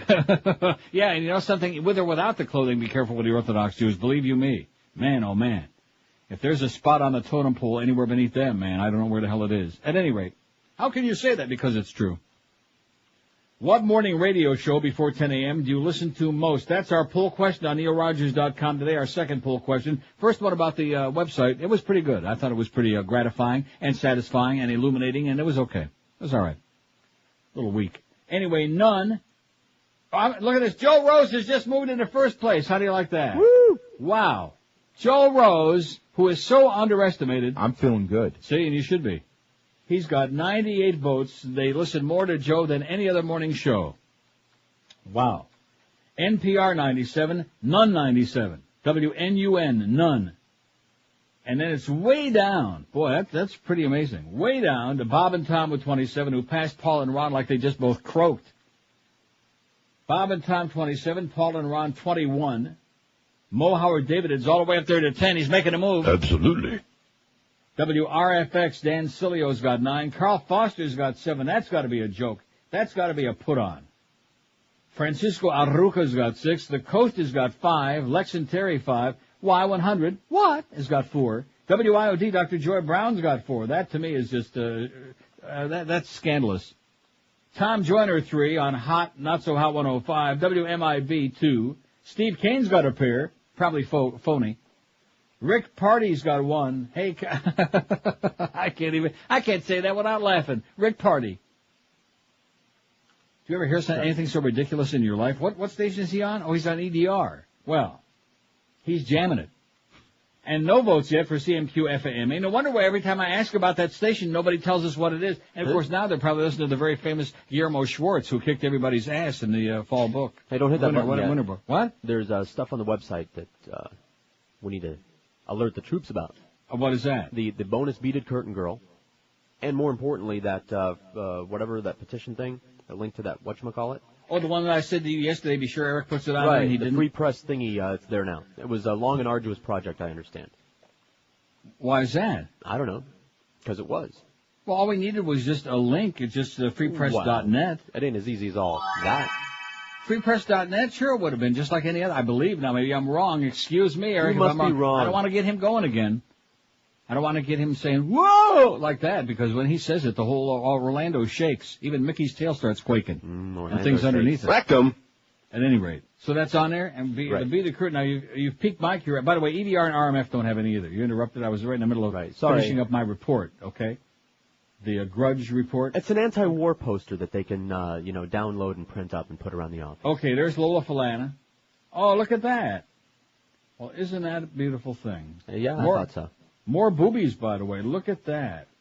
That is fabulous. Now, that's just some, no, we don't know who some chick, some conscious, minded hippie protester. Well, how do you like that? Bonus coverage on the beaded curtain today. But you must, now, we have to, make it very clear that only if you're over, 80. Right. Because we got 2 pictures right there, side by each. And if you're like some young punk, God only knows what kind of things could happen. And John Ashcroft would definitely not approve. And they are tracing where you're looking at it. Indication question for you. And how does he know I'm reading stuff on the air if you don't listen to the show? Yes, sir. There you go. Neil, getting back to, you were talking a little bit about Stern this morning. I guess in the major markets that Clear Channel took him out of, is it the... Well, wait a minute. There were no major markets. The only major market was Miami. The other 6 were like small potatoes. Well, is Miami a major market? Yes. Okay. Top 12. What I it want was you like to know Pittsburgh, is Rochester, San Diego. Who sets the price for what they would have to pay for those shows? Is it Stern or is it Well, yeah, him and his syndicator, whoever's doing the syndicator. Okay, so what he ought to do is he ought to drop his fee down as low as possible so that these small radio stations in those areas could pick up his show. Then he's back in those particular markets, and he can, put his finger up the Clear Channel and say, why does he want to do that? He doesn't care. He's making $30 million a year. What does he care about? I guess just to be spiteful, to go into those areas that Clear Channel was in and give them a big book against Clear Channel. That's something to think about. Ain't going to happen, though. And have a great day.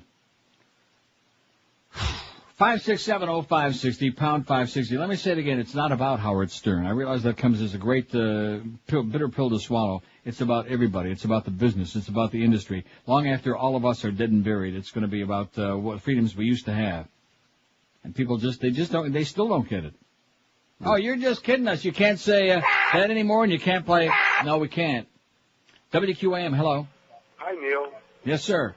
There's a radio couple that do a show out of Piper High School. They were like an underground team. Reverend Jones and the boys. Oh, God. You know, the interesting part of it is they're going to be on again. I just decided right at that moment. Yeah. Now, the Reverend and his boyfriend, they're not going to be on anymore. Just put a stop to it at this point. This is where I put my feet down, right on the floor. Your bare feet? And they happen to be bare feet, as a matter of fact. I'm sitting here in my underwear, very comfortable. What morning radio show before 10 a.m. do you listen to most? That's our poll question. Joe Rose, 117. He's kicking ass. Oh! Nice going, little dog, with that big head. None, 113. NPR, 108. They think it's great. Bob and Tom, 35. Paul and Ron, 29. They just can't catch it. Now Paul and Ron have got... About 30, man. Can you just see the two of them now just frantically tapping away and voting on the poll, too? Mo Howard David has got a dozen, probably the dirty dozen. Absolutely. WRFX Dan Cilio's got 9. Carl Foster's 7. Francisco Arruca's got 7. Lex and Terry, 6. The Coast, 6. Y100, 6. Dr. Joy Brown on WIOD 4. Tom Joyner for WMIB. Who's that? That's the Baker Boys. The Baker Boys be having 3. Rick Party's got 2. Steve Kane's got a pair. Sewn on. WRMF 1, WEDR 1, and none yet. 0 for Albie Silk for CMQ-FM out of 475. I guess that Power 96 crowd, they just don't like us, right? Yeah, we don't have a lot of crossover with them. Well, you know what? The feeling's mutual. Live and local. This is Sports Radio 560 QAM. And another thing, you can listen to me, you would have been a big star by now. You with that little pipsqueak voice, how do you expect to get anywhere, you little puny puke? Did we say puke? I don't even know anymore. The more I hear you, Yeah, what about it? the more I hate you. What do I care? And when I'm near you, I wanna die. Your pecorino, toenail cheese aroma puts me in a coma and blinds my eyes. Why, I ought to smack you. There, see? I know my smell attracts you. But unlike Zach, you still got a job. I feel just like that you are my kid brother. And one idiot to another. That's why you're still not fired.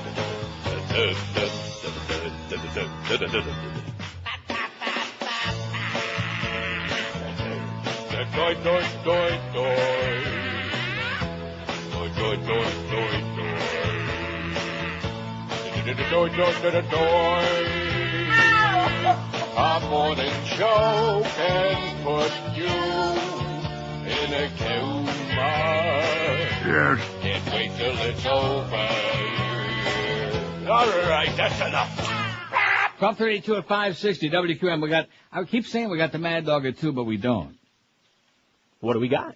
We got the Panther press conference at 2, baby. Oh! Yeah! Which means that, and of course Josh Darrow, Clarence Darrow being the genius that he is, the programming maven, he says to me this morning before the show, he said, well, it's only going to be about 10 minutes. You think that's really going to hurt the ratings? I said, yeah, probably that'll be the difference between us making a bonus and not. That's right. And it's part of the 10 to 3 day part, which we share with our friend the Mad Dog, and we take great umbrage and great hostility. Now, if you would have, pretended that we care about what's happening in the world and put the Homeland Security press conference at 2 on for the same 10 minutes, actually people with a brain, people with an IQ larger than their thumbnail, might have stuck around for that and said, hey, guess what? We want to hear what Tom Ridgett has to say and Robert Mueller and his spaghetti sauce. But no, we got the Panther press conference.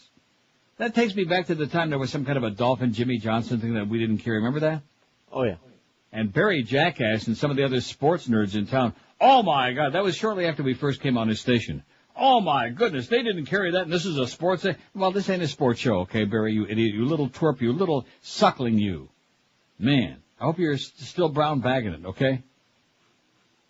What a piece of crap. Just a mouthpiece. Is there anybody, can you name me one person other than Carl Hyacin in South Florida? Maybe once in a while Fred Grimm. Name me one person who writes for the Two-Day Fish Wrappers who's a real columnist. Once in a while Robert Steinbeck if he gets inspired. Right? Yeah, what about Mike Mayo? If they don't pee on his chitlins. Who? Mr. Mayo. Like I said, you gotta be kidding me, aren't you? Michael Holdemayo. About twice a year he writes something that is even worth talking about. And we read it on the air. We give him credit. Nice going, Mike. First of all, he's a sports nerd. Just like that bitch that you told me died that I played that call from, Pat Curry. Yeah. Same thing. She was the religion. First she was the radio writer, and then they made her into the religion writer. She died? And then she died. What does that tell you? What a progression that is. So I watch myself, Mike Holdemayo. Don't be eating no mayo. It's for Goyim. Here's a fax that says, when I leave my house in Palm Beach County, I'll listen to Mo and Sally, 105.5 FM. What is 105.5? See, it's not one of them Palm Beach stations. We don't know what it is. No. Mo and Sally. Mo and Sally? Has Mo got Sally with him? Absolutely. When I get into Broward, I'll listen to Greg Budell and Don Agony, 640 AM. Holy moly. Oh, my God. Don Agony and Greg Budell. They're on together again? You gotta be kidding me. It's a good time for the great taste. Neil, this is Noodles, reminding you that it's always a good time for the great taste. Right. That's Luxion Kogel himself, Noodles. I thought he was in Once Upon a Time in America. At any rate, it seems every time I tune into QM, it's another commercial. Well, thank God for us with a lot of spots, okay? Oh! That's all we care about anyway is the money. Yeah. I mean, it took us a while to finally adapt to that, but that's their attitude, so why the hell not us? Just give us the money, more time off, more pay, and that's what it's all about. And I've done, if nothing else, I get very high marks for being a good teacher. I have taught my students well. I taught Joe Rose that lesson. I taught the Mad Dog very well. He works whatever the hell he feels like it. The Humpers got down to like a 3-hour show, and once in a while actually has to work the whole 3 hours. Not today, though. 2.5 hours. That was funny. Seriously, no wonder Hank is in such a good mood lately. I mean, if you have to work 2.5 hours most days, what kind of a job is that? And getting paid the kind of big bucks that he's getting paid? And eating the big gigantic meals he must be eating? From what you tell me? Iraqis accuse U.S. troops of theft in house raids. Iraqis accuse U.S. troops of stealing money and other property during what they say are aggressive, even destructive American raids on homes that can devastate families socially and financially. It's a huge problem. Almost everyone has something to say about gold, money, and other valuables going missing, and they don't believe they'll ever get them back, said Adel Alami, a lawyer with Iraq's human rights organization, Adel Salami. Over the past 14 months of occupation, U.S. forces have carried out thousands of raids on homes across the country in which money, jewelry, and other property have been seized from Iraqis suspected of anti-coalition activities. The U.S. military say items are generally confiscated on suspicion they could be used to finance attacks against U.S.-led forces, and that this has led to some success in cutting off funding for guerrillas. Mm-hmm. A spokesman for the U.S.-led coalition said he was aware of Iraqi complaints of theft during raids, that some U.S. soldiers have been disciplined for inappropriate conduct, but he said the problem was very rare, extremely rare. We're aware of it, but there's also the possibility of Iraqis making malicious claims, he said. Just like that phony wedding, you know? Right. Even terrorists and bad people have weddings and celebrations, even those damn little kids that we killed. They would have just grown up, you know. They probably would have grown up to be the terrorists of the future, so let's kill them all anyway. Meanwhile, Amnesty International, which I noticed they showed us about 3 seconds of their press conference on the Certainly Not News Network this morning, the Nazi propaganda network, and then they went right back to Darren Kagan again, who's going to be interviewing Saddam Hussein.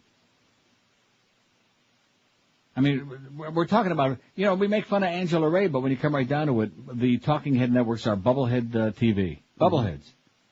I mean, everybody likes free bobbleheads, but nobody wants, no bubbleheads, as opposed to, the BBC. Did not return until 6 weeks after the event. See? There's some real distinguished, she ain't, laughing and giggling like a silly goose, what's her name? Soledad Schwartz and Angela Ray. At any rate, Washington's global anti-terror policies are bankrupt of vision as human rights become sacrificed in the blind pursuit of security, a leading human rights group charged today. Amnesty International also wrapped partners across the world in the U.S. self-declared war on terror for jailing suspects unfairly, stamping on legitimate political and religious dissent, and squeezing asylum seekers. Remember the seekers? Yeah. The global security agenda promoted by the U.S. administration is bankrupt of vision and bereft of principle, Amnesty head Irene Khan said, launching its annual report. Violating rights at home, turning a blind eye to abuses abroad, and using preemptive military force where and when it chooses has damaged justice and freedom and made the world a more dangerous place. Specifically, Amnesty lashed Washington for unlawful killings of Iraqi civilians, questionable arrest and mistreatment of prisoners in Iraq, Guantanamo Bay, and Afghanistan, in opposition to a new global criminal court. The world is crying out for principled leadership, Khan added, saying the negative effects of U.S.-led anti-terror policies has spread far and wide. I wonder if that Irene Khan is kin to Genghis Khan, driven by Eddie Cobb at Suffolk Downs. Remember Eddie Cobb? No. I remember Governments are losing their moral compass, sacrificing it. By the way, Mo Bandy and It's Fritz, those are my favorite two Carl Allen horses. Carl Allen passed away yesterday, thanks to Ian Fromowitz for letting me know the bad news. Great horseman, Ohio family, but raced in Michigan in the early days. Became a great breeder, developer, and driver and trainer, etc. Carl Allen, he's dead. Aren't you sad? Aren't you broken up about that? Who? Carl Allen, okay? I mean, you didn't even know who Steve Allen was, for crying out loud. Yeah, he was that stodgy, fuddy-duddy guy. Yeah, well, that's what he became at the ass end there, which goes to show you. What a shame that was. That was very sad. That broke my heart. And at least Jack Parr didn't become an old fuddy-duddy in his waning days. Thank God. 20 till 1 at 560 WQM. Don't forget, join them for a Marlins watch party starting at 6 o'clock tonight at the Pines Ale House, located at 11795 Pines Boulevard. Stop by to win our very embarrassing prizes and some Marlin tickets from Billy the Marlin and the Mermaids. Catch the Marlins and the Reds tonight at the Pines Ale House on the TV because they're playing in Cincinnati. At what's the name of the stadium? Great American Ballpark. Oh, I see. And Billy the Marlin, now is John Ruth still doing Billy the Marlin, or is he gone? Is somebody else doing it? Yeah, they got some other guy. Really? Really? John Ruth was the Hurricane. What was his name, the mascot? Sebastian. No. Was it really? That's what it is now. And do you know why John Ruth got that job at UM? You know who's responsible for that? Who? I'll give you a clue. Oh, God! That's right. We're at the College World Series in Omaha, Nebraska back in the early 80s, and he was working for University of South Carolina. He was the mascot, and his nickname was Cocky. Can we still say that? No. Well, that was his nickname. Was the Gamecocks was the nickname of the school. At any rate, I said to Ron Fraser one night at dinner at one of those great steakhouses in Omaha, I said, this kid's really great. You ought to try and get him at UM. And guess what he did, being the great guy that Ron Fraser was back in the day. Didn't know that, did you, Josh? I'll be damned. Well, there's a little story for you. Not that anybody gives a crap, but there's a little story for someday when you're really terminally bored. 1241 at 560 QAM. You know, summertime in South Florida guarantees three things. Heat, humidity, and hurricanes. You can't control the weather, but you can control how you protect your home during hurricane season. Florida New Code Hurricane Shutters has installed shutters in over 3,000 homes all over town over the past decade. From panels, accordion, roll down, or Bahama shutters. Florida New Code Hurricane Shutters make it easy for you to pick out the hurricane protection that you need for your home. Call 954-868-4935 for your free home estimate. If you own a two-story home, you know how much pain in the ass it is using a ladder to put up those shutters. But Florida New Code now offers you a new steel panel system designed to be installed from the inside on second-floor windows, so you don't have to worry about ladders and breaking your neck. They'll even give you a credit for your existing hurricane protection toward any new purchase, too. Call Florida New Code Hurricane Shutters today at 954-868-4935. That's 954-868-4935. Florida New Code Hurricane Shutters, providing South Florida hurricane protection over the past decade. Live and local. We're Sports Radio 560 QAM. The honey, Junior. Here's a little number I wrote the other day while out duck hunting with a judge. Thank you very much, the FCC. Thank you very much for fining me. $5,000 so I'm really out of luck. That's more than Heidi Fleiss was charging me. So, thank you very much, the FCC, for proving that free speech just isn't free. Clear Channel's a dear channel, so Howard Stern must go. Attorney General Ashcroft doesn't like strong words, and so he's charging twice as much as all the drugs for Rush Limbaugh. So thank you all so very much. So you very much, dear Mr. Bush, for heroically sitting on your tush. For Halliburton, Enron, all the companies who fail, let's send them a clear signal and stick Martha straight in jail. She's an uppity rich bitch, and at least she isn't male. So you all so very much. So you Dick Cheney too. You and everything you do. Your pacemaker must be a fake. You haven't got a heart.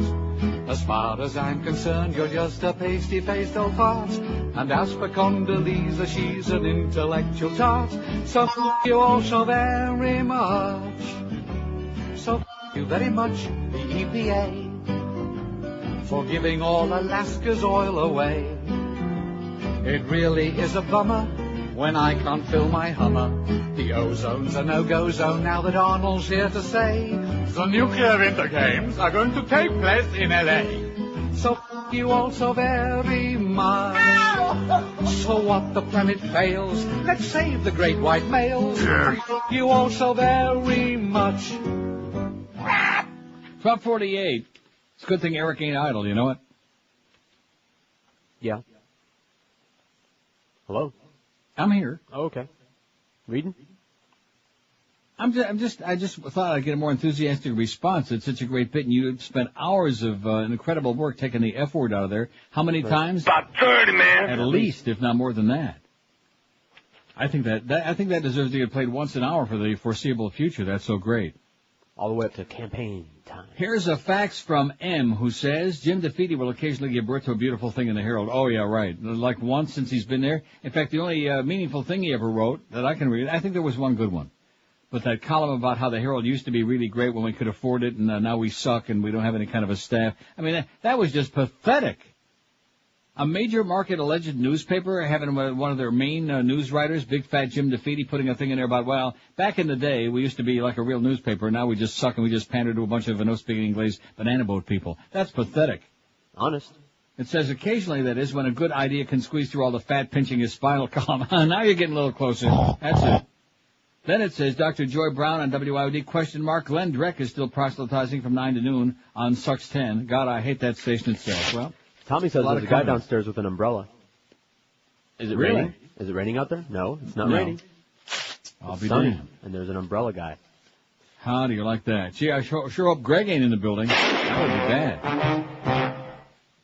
Anyway, here's some good news, okay, for those of us who are the anti-Bush crowd, which is a growing number. They just showed on the cable Nazi network a little while ago the comparative numbers. They spent quite a bit of time on that with their Harris.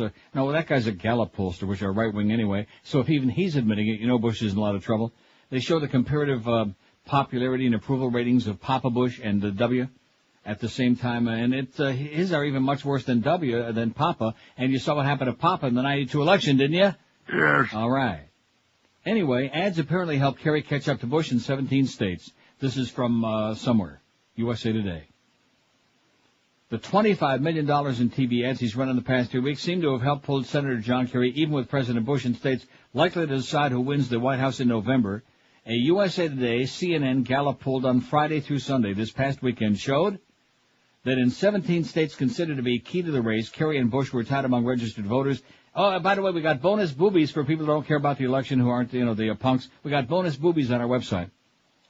Kerry spent $25 million to air 2 biographical ads in most of those states. In mid-February, at the height of his success in the Democratic primaries, Kerry had a 15-point lead over Bush in those 17 states, but by late March, Bush was already ahead by 10 points.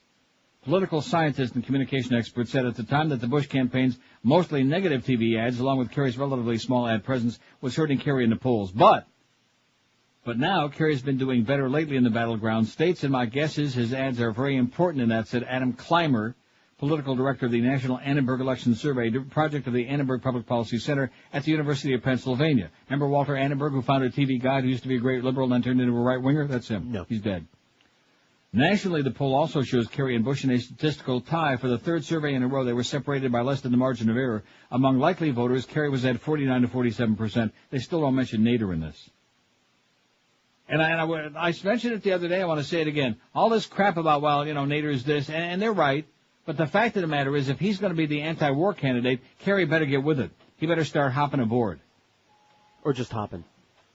The so-called battleground states are critical of the election. You know how many it is? About 30, man. About 30 states are considered to be locks for one candidate or the other. That makes the competitive states crucial to the goal of winning the 270 electoral votes it takes to become president, and how many you need to steal and to cheat to get in there.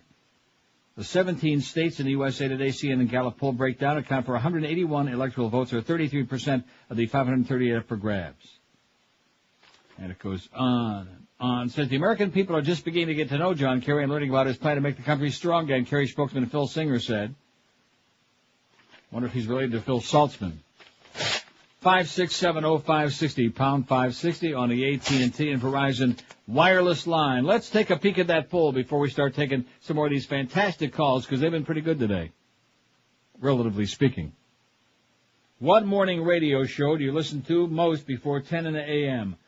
Joe Rose, 139. All right. How do you like that? All right. Let's hear it for Little Dog. All right. So this goes to show you. Now, when we've taken polls, remember when the first team got blown out? Mm-hmm. And we took a poll who was the weakest link and all this other crap. Actually the poll we took was who did you want to hear the most, and it was Defoe.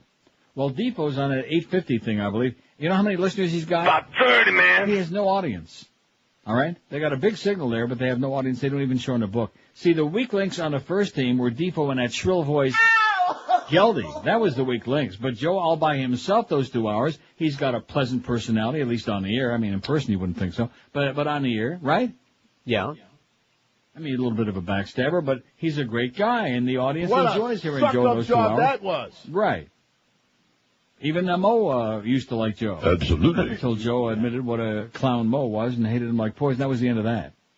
Anyway, Joe Rose, 139. He is kicking big, fat, smelly ass. None, 128. Got 128 people who do not listen to any radio before 10 a.m. Not even to let it warm up. NPR, 127. So there's a real good battle there. And then it's way, way down. You see that? You see the drop-off there? Big cliff.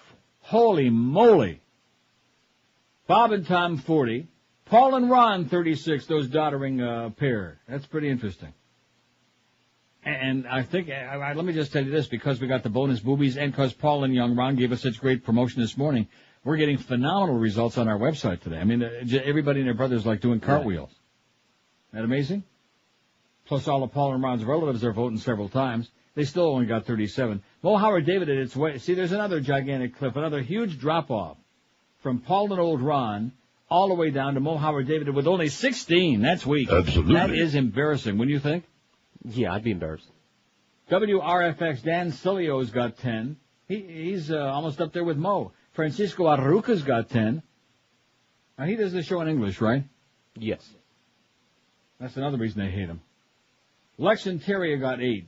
The Coast has got 7. Tom Joyner, the hardest working man to biz, he's got 7. He's an idiot. Carl Foster, 7. Y100, 6. WIOD, Dr. Joy Brown, 5. I don't even know who that is. Is she another one of these Dr. Laura types? I suppose. I can only assume. She brings no joy to my life, I'll tell you that right now. WMIB, the Baker Boys, 3. I think they ought to be Baker acted myself. Rick Party's got up here. WRMF 2, Steve Kane's still got 2. He's been stuck on 2 a long time. WEDR 1, WCMQ FM none, and Albie Silk none out of 568. How do you like that? Mr. Ego Man, he's just dying over there. Sliding like a rock. WQAM, hello. Neil. Yes, sir. How are you? Great. You know what I hope Kerry does that Gore didn't do last election? Remember how last election... you mean win? Remember how Gore in the last election, people said things like he invented the Internet, he claims to have invented the Internet? Mm-hmm. And not only was that not true, but he did nothing to dispel any of the things that were said about him. He ran a very weak campaign, and Kerry, Right. if he does the same thing, it's all over. Could be.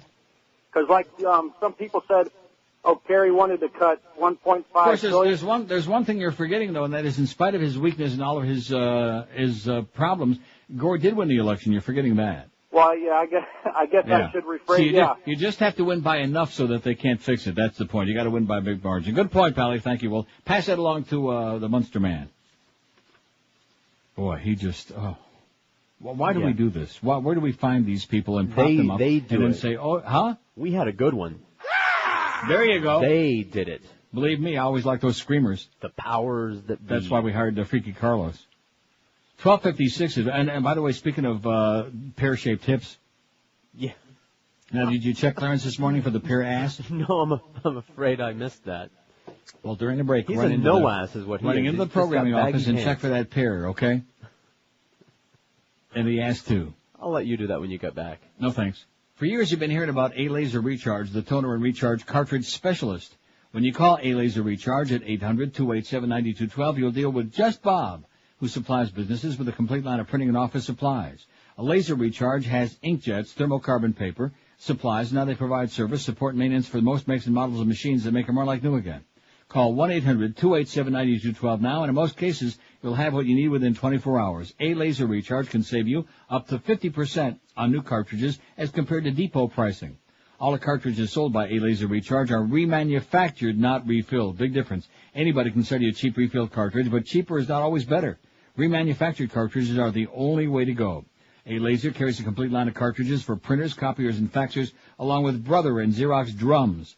A-Laser Recharge, as part of their individualized service, offers you a no-questions-asked satisfaction guarantee, too. So if you need toner, cartridges, any of these other supplies, pick up that phone and call Just Bob from A-Laser Recharge at 1-800-287-9212. Get it right. Log on to alaserrecharge.com or call that toll-free number today, 1-800-287-9212. Live and local. This is Sports Radio 560. QAM. 1 to 2 hour.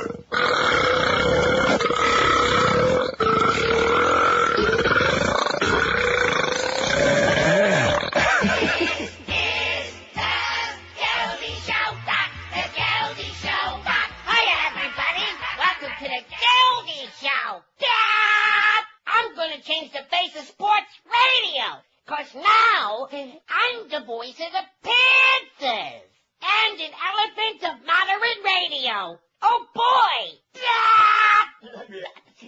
I got lots to do here, like talk to the same 3 callers about sports and sports. I even got lots of hilarious comedy bits. Coach Coker, I'm the Coker head. Take that, Mo! That old caca! I'm the star now with my own 2 solid hours of spots! You're washed up! Now you're the bum! You can't hit me no more! You can't hit me, Mo! What do you think, I can't hear you? You're on the radio, you moron! Oh, hi, Mo. Hey, look, maybe I was a little out of line. The things I said hit you like that. Yeah, you were, and I'm not gay. Sure, I know. In all fairness, that big fat old guy they stuck me with kisses me like you used to do, but he's not you. That's so sweet. You make me almost want to come back with you.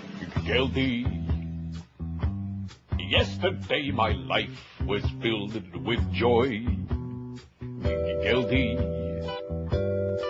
now I'm stuck with a guava-loving goy. You're my best sidekick and foil. I miss how you talk like a goyle. Gildy, a sport hold you. I miss you. Oh, no. That chance I'll come back. You monkey Mo.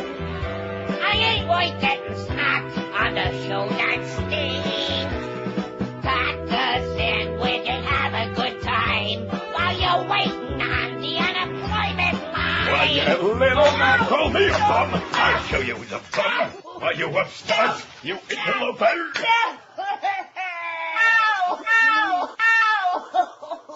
104 at 560 WQM. We got that big press conference, the Panther press conference at 2. Oy. That's my comment. Mike Keenan, the new GM. Jacques Martin, the new coach. Geldy Geldstein, the new radio broadcaster. Any interest? No. I didn't think so. Now, this thing that you faxed me from one of our listeners at U of M, which is shocking to begin with, that's great, except you only faxed me the first page. Right, because there's 5 more pages, so if Oh, you there's wanna... 5 more pages? Yeah. Oh, like I said. And then I went online to, figuring there was one more page I was going to print it out rather than burden you with having to fax me anymore. Oh, no and I go sweat. online and screwed up the whole deal, and now it's rebooting. So I guess it just wasn't meant to be. Three Pretty more interesting. pages. Huh? 3 more pages. Well, yeah, but it's very small print. That would take hours and hours. Thanks anyway to John at U of M, Department of Psychiatry, no less. Wow, we could sure use that over here, couldn't we, at QAM? Uh-huh. Oh, brother, a whole battery of shrinks. Couldn't solve this place. Uh-oh. No thanks. Boy, it's a good thing you told me that, because it says, it says your thing has got one printing job. You want to do it? And I said, I don't think so. Now that I found out there's 85 pages. Here's some important stuff, not. MTV Networks to launch Logo, a new television network for gay and lesbian viewers. Advertiser-supported cable network with a mix of original, what is that? Original something, acquired programming. They left a letter off of here. This is embarrassing. What is this on? This is on, something. U.S. Newswire. Logo, a new cable television network targeted to gay, lesbian, bisexual, and transgendered viewers, LGBT. I thought that was a sandwich. Will be launched by MTV Networks, the division of Viacom, Inc., on February 17, 2005. Got it? Got it. Oh, wait a minute. Let me get, okay here. Gotta get my thing back. Okay there? Now, it says the new channel will be advertiser-supported, targeting primarily gays and lesbians 25 to 49, and will provide a mix of original and acquired programming that's authentic, smart, inclusive, and open-minded. Logo will launch in markets across America, including L.A., New York, Boston, Philadelphia, Atlanta, San Francisco, though national cable operators, including Time Warner Cable, RCA, and additional distributors that will be announced in the coming weeks. Logo joins Viacom's roster of popular, highly targeted cable networks, which include MTV, Comedy Central, Black Entertainment Television, and Spike TV. What the hell is that? Spike is the network for men. It's not bad. Well, what do they got on it? It used to be TNN. Oh, like the A-Team and stuff like that. The team, eh? So anyway, there you got MTV is making a fag network, and now, guess who else is starting a new magazine? I'll give you a clue. A gay magazine. Norm Kent. No, a little butcher than that. Rosie O'Donnell. Oh. Says I can, now what is this in? Oh, this is on the Fox website. Oh, brother, I want to apologize right up front. Says I can tell you exclusively that O'Donnell is working on a prototype for a magazine that will target gay families. Oh, my gosh. Tentatively titled Our Family, the new magazine will be subscriber-based and distributed by LPI Publications, the same company that publishes gay publications like The Advocate, Out and Out Traveler. Oot. O'Donnell is already author of a monthly column in The Advocate called Our Family. Getting into a new magazine might seem like a bad idea for O'Donnell, considering her catastrophic experience with publishing Rosie with Gruner and Jar, but O'Donnell will own Our Family outright, with LPI doing the back office work and distribution. Yeah. That's a bad choice of words, I think. She'll not only have editorial control, but already has hired Doug Tertian, the creative director who worked on Rosie until he was fired by Gruner and Jar, to work on the Our Family prototype. In the end, the Our Family should look and read a lot like Rosie. It'll be a lot of pages. It'll be fat. It'll look and read a lot like Rosie. Let's see. Here's a fax from somebody who says Dr. Joy Brown is not on WIOD. Where'd you get that idea, Fat? It wasn't Fat Eric. Some listener out there. Don't be blaming Eric for that. He's got a lot of other problems, all right? Jeez. It's Glenn Beck. She used to be on WJNO at one point. Dr. Joy's the kind of radio head shrink you hear way up on the AM dial, the type of station that would carry Bruce Williams. She used to play pinochle with Methuselah about 100,000 years ago. So there's the deal. You got Glenn Beck. So we ought to put Glenn Beck on there too, right? Right. And we can't get rid of Dr. Joy Brown. That's going to have to be up to Eric, who's probably very insulted by this. And I don't blame him, quite frankly. With some goofball listener that faxed it in. Of course, what the hell do we know about Dr. Joy Brown or WIOD? I haven't listened to that station in years, probably since we worked there, practically. What's the point? Huh? No, seriously, what would you listen to on that station? Unless you're one of those pill-popping ditto heads, which I don't want any part of that. What else? I did listen to the Schmidtmeister a couple of times, who's Rush Light, Rush Jr., and like I told you, strictly Tampa radio. Yeah, never heard a minute of it. And then come to find out he's doing the show from FLA in Tampa. Boy, you can smell Tampa radio a million miles away. It's all got that same aroma, the same flavor. It's ripe. Yeah, the same Yahoo depressing kind of crap. And he thinks he's quite the broadcaster, I guess. Oh, you got a big number. Who cares? He sucks. What morning radio show before 10 a.m. do you listen to most? That's our poll question right now. The Joe Rose 156, NPR 142, none, 138, none. Radio silent, it's dormant, it's dead. And then way down, Bob and Tom 43, Paul and Ron 41, they're catching Bob and Tom. That's a disgrace. That is outrageous. That's a national scandal, if you ask me. Mo Howard David at 17, Francisco Arruca 12, and Dan Cilio on RFX 12, and Lex and Terry 10. Everybody else single digits. 5670560, pound 560 on the AT&T and Verizon wireless line. WQAM, hello. QAM, hello. Not there. Boy, these people are impatient today, man. WQAM, hello. QAM. WQAM, hello. Hey, Neil? Yes, sir? Hey, I got a couple of things for you. Number one, that was a great bit. Not the last one, but the one I was singing before. And I have a suggestion for one of your polls. Should marijuana be legalized? Oh, that's pretty revolutionary. Should marijuana be legalized? How do you like that? Can you believe a suggestion like that for our poll? How many times have we done weed polls? About 30, man. Yeah, cut the crap, pal, okay? You're smoking some bad crap, obviously. George will hook you up. No. There's this barbershop around the To a corner. battery. Yeah, I'll hook you up to the battery. And maybe... I have no line. Yeah. Wasn't that revolutionary? What is Yeah. this shit? Marijuana ought to be legalized. Oh, This crowd, I man. wonder how this audience will vote. That is pretty, that's pretty revolutionary. I don't think we can do that no more. Man. But at any rate, I'm sitting in Ontario, Canada, where people are smoking it out openly just about. Nobody really gives a crap, and soon it'll be legal. And, and they got the gay weddings going on over there in Quebec and in Vancouver, eh? And nobody is, falling off tall buildings because of it. It's a different world. You just cross the border, baby. You just cross Lake Ontario. You swim across from Rochester, or, of course, if you're smart, you get on that new ferry. You hop on the old ferry. In fact, next time Duff comes up to visit in Toronto, he said that's how he's going to get here. He's going to fly to Rochester and then hop on the old ferry. Live and local. Like them. This is Sports Radio 560. QAM. Absolutely.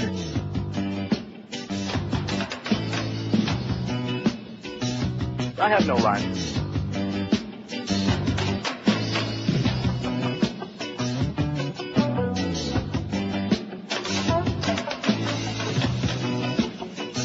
Oh, we're fine. I smoke 2 joints in the morning. I smoke 2 joints at night. I smoke 2 joints in the afternoon. It makes me feel alright. I smoke 2 joints in time of peace and 2 in time of war. I smoke 2 joints before I smoke 2 joints, and then I smoke 2 more. Oh, my daddy, he once told me, son, you be hard-working man. My mama, she once told me, son, you do the best you can. But then one day, I met a man who came to me and said, you turd, hard work good and hard work fine, but first take care of head. So now I smoke 2 joints when I get up. In the car I smoke 2 joints. I smoke 2 joints when I play video games, and at every 10,000 points I smoke 2 joints. I smoke 2 joints in time of peace and 2 in time of war. I smoke 2 joints before I smoke 2 joints, and then I smoke 2 more.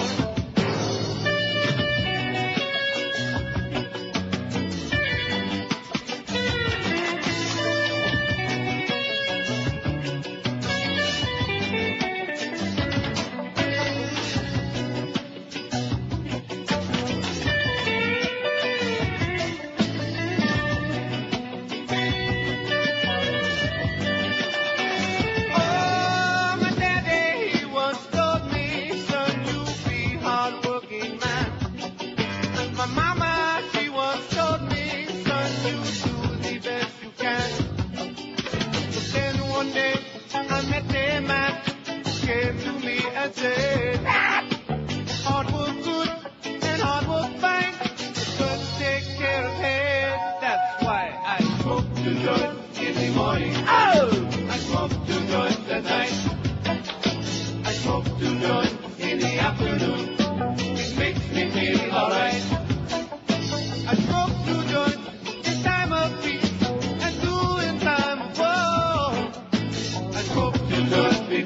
smoke two joints, and then I smoke two more. Smoke two joints. That's what I do. Smoke two joints. Come and smoke two joints with me in the morning. Smoke two joints. Come and smoke two joints with me in the afternoon. Yeah. Smoke two joints. Hey, would you rather smoke two joints or would you rather do your homework? Smoke two joints. I knew you were going to say that. Smoke two joints. Smoke two joints. That's what I do. Smoke two joints. 120 at 560 WQM. Here's a fax. Too late to apologize, okay? You screwed us all up. Says, okay, so I was wrong about Dr. Joy Brown. I don't listen to her, so after some research, come to find out, she's on 1230 WBZT from 6 to 9 a.m., which again is a Palm Beach station. Anybody in Data Broward care about WBZT? No. No. See what I'm saying? Yeah. People listen to stuff or don't listen to it, and they don't even know what they're not listening to. Right. Why would they suggest it if they didn't listen to it? Because, just to show us how smart they are, and then they got to apologize. At least they had the balls to retract with the facts. Now poor Eric has got to go and get rid of that WIOD thing next to Joy Brown. She's got 5 freaking votes. But now that's got to say WBZT as opposed to WBZ. How's Carl DeSuze doing? Is he still alive? No. How about Dave Maynard? Jefferson K. Jay Dunn? Huh? Larry Glick? Anyway, boy, what, you know, something just to see, if nothing else. It would be one thing if I weren't involved in the business making my livelihood in it, but even just as an observer, to see the way that the radio industry has just gone from what it used to be with all the personalities and the whole ambiance of what it was to the piece of crap that it is now. It's just pathetic. And then there are those, oh yeah, all you old folks, you're always living in the past, things were better. And you know something, back in the day, they were better in this industry. Even you would agree with that. Back a few months ago, even. As a matter of fact, in this town, radio was phenomenal. Yeah. You had QAM back when it was a real radio station in FUN, right? Right. Even Y100. These were groundbreaking radio stations. WMYQ. Right. Those were the days back when Dick Casper was doing stuff. Hey, Jicka, you're an idiot. You got to be the laziest man on the face of the earth, Jicka. It would take a little bit of effort to write some of this stuff, so he just won't do it. Hey, does he tell you how to do your job? No, that's why I'm doing it better than he is. Schmuck, you're an idiot, Tom. You're just pathetic. I give up on you. I will not be faxing, emailing, calling. I wasted my time. I really feel bad. I feel unclean having wasted my time with that, simpleton. Just stick at the racetrack, stick with a dog track. That's more right up your alley, okay? Stick around with all degenerate gamblers, punching your guts out. Anyway, it's interesting to notice that, Joe Rose is just, this is a real fly opener, ain't it? I had no idea. 166 votes. We always knew the little dog was, well liked. He's on TV. They're on Channel 6. We don't call it NBC 6, by the way, on this, show. Channel 6, whatever the hell it is. Channel 6, like normal people. Right, we know NBC 6, like Tony Cigaretto and that bitch that wants to get driven in a limo to work every day, that sloppy valapi, like we're supposed to respect them. Who the hell are you people kidding? By the way, Tony, you're still a silly goose. You always were a silly goose, and you're still a silly goose. You're a silly person, okay? Quit pretending to be a news person. Echmer, a news person, all right? I know what I would do with him at Channel 6. I dumped the bitch right now. There you go. Nice going, Joe. In fact, let's play all the Joe drop-ins that we still can play. Oh, can't play that one. No, we'll play this one. I'm feeling good. Yeah, well, we just played that before. Or how about his take on Jimmy Syphilis? He is one good-looking guy. See? Can't play this one. We can play this. Howard from Boca. In fact, let's try those two back-to-back, okay? That would be cute. Howard from Boca. He is one good-looking guy. Absolutely. That was good. I like that a lot. Anyway, nice going, Joe. He's got those big numbers in there. Maybe they'll actually sign a contract and get him on the payroll one of these days. That would be nice, Greg. You know, when I saw Greg there for the 2 minutes that he came wandering in after he took a lot of pills to build up the courage on Friday, and I said, boy, Joe did a hell of a job in there from 8 to 10. He had a big book. Yeah. I said, well, don't mess with it. And he just gave me the kind of that nervous grin and wandered out, you know. Don't screw it up, okay? And do not be trying to force feed the gelded one into that show. Okay? If he's going to be on the air at all, keep it before 8 o'clock when most people are still either asleep or shaving or doing the other SHs, and just keep him off the dial. Please. 5670560, pound 560. I mean, Joe's doing just fine, but we got these, remember Grant Tinker from NBC? We got a whole bunch of tinkerers. Always diddling with this and that. Remember back in the IOD days, that was their philosophy. Sure. Mess with success. If it's not broken, fix it. WQAM, hello. WQAM, hello. Neil? Yes, sir. Hi there. Hi there. Is this Neil? Yes, sir. Looks like me. Looks like you. Well, you were talking about the radio in this town and some of the great shows. Why don't you bring back the Bird and get rid of George? Yeah, the Bird's dead, okay, and hopefully you will be too soon. Anyway, speaking of that poll, the guy that called before, he just astonished me. I'm thinking once we do the marijuana poll, we can do like Friday something even more revolutionary, like paper or plastic. Yeah. What do you think? Or maybe we're not ready for that quite yet. Plastic isn't as good. We'll work up to it. WQAM, hello. Hello? Yes, sir. Yeah. I was just calling to if I could give Neil an idea on some bits. The one that he has with the Mad Dog going, I want to bang you in the butt, and then with Goldie going, I like dick a lot. And okay, see, it's a good thing that I didn't, that I waited till it was over. It's always good to wait till it's all over. To make sure all of it can go right in the can where it belongs. Oh, gee, that was a bad choice of words. Well, that's what Muff would have said. 5670560, pound 560 on the AT&T and Verizon wireless line. Rectum. That seems to be popping up a lot these days, Join QAM for a Marlins watch party starting at 6 p.m. tonight at the Pines Ale House. You'll find that at 11795 Pines Boulevard. Stop by to win prizes and Marlin tickets from Billy the Marlin, who is not John Routh or Ruth anymore, and the Mermaids. And popsicles and icicles. They might have some of them, too. Catch the Marlins in Reds tonight at the Pines Ale House and root on your Marlins. It's funny because I'm in the habit of looking into box score to see how many people were at the game, and it was 17,000. I thought, well, that's not too bad on a Tuesday. The only problem was the game was in Cincinnati. So call me stupid, okay? You're stupid. Right. 26 past 1 at 560 WQM. If you're still, hey, don't be stupid yourself when your mattress is worn out. If you're still a little bit nervous about buying your bed over the phone, please don't be. For over 25 years, millions of smart people have dialed 1-800-MATTRES for the lowest possible prices on the best brands in bedding. The easiest possible way to get you a great night's sleep. There's no risk because if it's not perfect in every single way, just call them back for a full comfort exchange. It's completely free within 30 days. About 30, man. No extra fees, no strings attached. Dial Mattress is ranked #1 in customer satisfaction, and they were winners of the 2004 Better Business Bureau Local Torch of Excellence Award. When you call 1-800-MATTRESS, you'll get the best prices on the best brands with delivery on your schedule in that 2-hour window when it's convenient for you, and the best customer service in the world. So why would you waste any of your time and cash schlepping from showroom to showroom? It's just insane. Dial Mattress has got the complete line of the best names in the business: Sealy, Serta, King Coil, Simmons, Tempur-Pedic, even Stearns & Foster Hewitt. From Kettle to Stewart, Palm Beach to Fort Myers, Dial Mattress can deliver you the finest bedding around. So just pick up the phone, make that one easy call while you're smoking a big fat one. Call 1-800-MATTRESS. That's 1-800-MATTRES, or log on to their website, mattress.com. Be sure and tell them that Fat Boy told you to call. Live and local. This is 560. The radio's all yours now.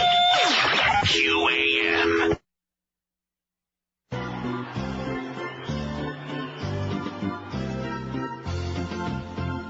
Let's abuse some more prisoners. Make them scream nice and loud.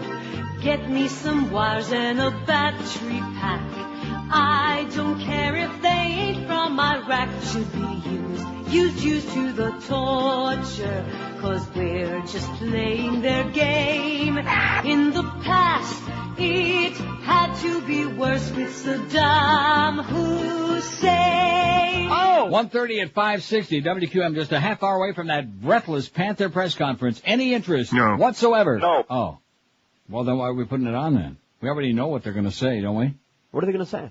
Hey, by the way, Alan Cohen, thanks for destroying what was left, the remnants of the Panther organization. You have really done it, man. Maybe with good intention, but you know what they say about good intention, go to hell in a handbasket? And that's what's happened to the organization. And it's really something because these past couple of weeks with Tampa Bay winning the conference and going to the Stanley Cup Finals, people saying, oh, well, Rick Dudley was the architect of this fine young Tampa Bay team, and yada, yada, yada. And look, in just a couple of years, they're going to the Stanley Cup Finals, and look what he did there, and he'll do the same for us. He's gone. You're fired. Fired it. I think Mo had something to do with it. You think? Absolutely. Yeah. Let's just say he did. So they're going to, they're going to like maybe try to shove him somewhere else in the organization. And we got Mike Keenan back, who wasn't good enough to be coach because Rick Dudley and he hated each other like poison. But now Mike Keenan's going to be the GM. We used to have BM, now we're going to have the new GM, and that's going to be Mike Keenan. And your new coach is going to be a frog, Jacques Martin. Well, I wonder if it's a bufo toad or a real frog, Jacques Martin, who did a fine job in Ottawa and got screwed over because they choked in the playoffs every year. But nevertheless, they had a very good team. I mean, the Panthers ain't no Ottawa Senators. Believe me when I tell you, they ain't got no Marty Havlat or Marian Hossa or all of these things. They got a much better goalie, though. You following this stuff? Well, you better, because you got to get ready for the press conference. You got to get in that Panther kind of mood. We love the Panthers. Where's Jolene when we need her? Da-da-da-da. Come on. I'm ready for it. Got a whole bunch Let's of get hockey CDs. intensive. This article here from today's New York Times, that commie pinko left-wing rag that I like so much, by Elaine Sciolino. God's place in charter is dividing Europeans. Oh, and as a matter of fact, speaking of Castronovo, that bit about me being in Amsterdam. Do you remember a couple of summers ago when I did the first couple of shows from Amsterdam and they were building the studios and all that crap? But maybe 3 years ago, whenever it was. And you remember him coming on the air and we got the spy reports. Oh, Castronovo wants to start doing a show from Amsterdam. Even he can't even do original on that. Good God. That is pathetic. How about doing your show from St. Augustine or someplace more appropriate, okay, since you consider yourself a doddering old man at 44? Come on, Paulie girl. You can do it. You idiot, you. Remember that? Yeah, I do. Oh, yeah, he's going to do a show from Amsterdam. I wonder if that was before or after he tried to get the job at QAM. Hey, that's a lie. And let me just say it again. I'll put everybody's life on it right now, okay? We know that for a fact, including the calls that I had myself, personal, from P.D. Lenny. So who are you schmitting, man? And we finally held our middle-level management people's feet to the fire, and they admitted that he was in there sucking around for a job. In fact, didn't he come in one day? I don't recall. I do believe he was waddling around the building there that one day saying, the Cheap Channel sucks. We know that you're stuck with Clear Channel, okay? Hope you're making some serious bucks, because believe me, you'll need it. And that's it. I don't wish anybody in the business any ill, even him. Wish him all the luck in the world, but like I said, he'll need it. Because it's the talent who bring in the money, not the salespeople. Nobody listens to this radio station because we got Todd Dreck and Fat Boy on the sales department. In fact, maybe we got one less listener because we got Fat Boy. Yeah, see? It's the freaking talent that brings in the cash. People don't tune in to hear Greg Reed or Muff Lindsay, right? Well, Duff maybe. They don't tune in to hear Piggy Bolger or David Ross or all these other goyim. If you listen to WIOD, the shows in the daytime are better. You never know it by the way that they are promoting the sports and the news and the weather. It's always Hank Goldberg and Sonny Hirsch and Joe Zagacki. They ought to know by now. Joe Zagacki sucks, okay? No one gives a crap about any of that. Okay. It's the talent that brings in the money. Are you sure? And if that's all they're gonna tout, the talent is moving out. And buddy, if they screw it up, then I'm tuning out.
136, 24 till 2. It's a good thing we had an excuse to play that. I just love hearing that thing, you know? What's it back when Booker Bryan had that old primitive equipment of his? Before I spent, wasn't that, yeah, that was way, way back in the day. Way back. Yeah. Before I spent zillions of dollars to upgrade all of his fantastic studio and make him the little bald-headed human being geek that he is today. Nice going, Brian. This week we just, I'm telling you, this alone. That just made my life worth living right there. That is one of the all-time best. And then, of course, that. God's place in charter is dividing Europeans. I started to get to this, and then I got sidetracked by it. Hey, oh, God! Paris. As the Europeans haggle over the final wording of their first constitution, they're bedeviled by a three-letter word, God.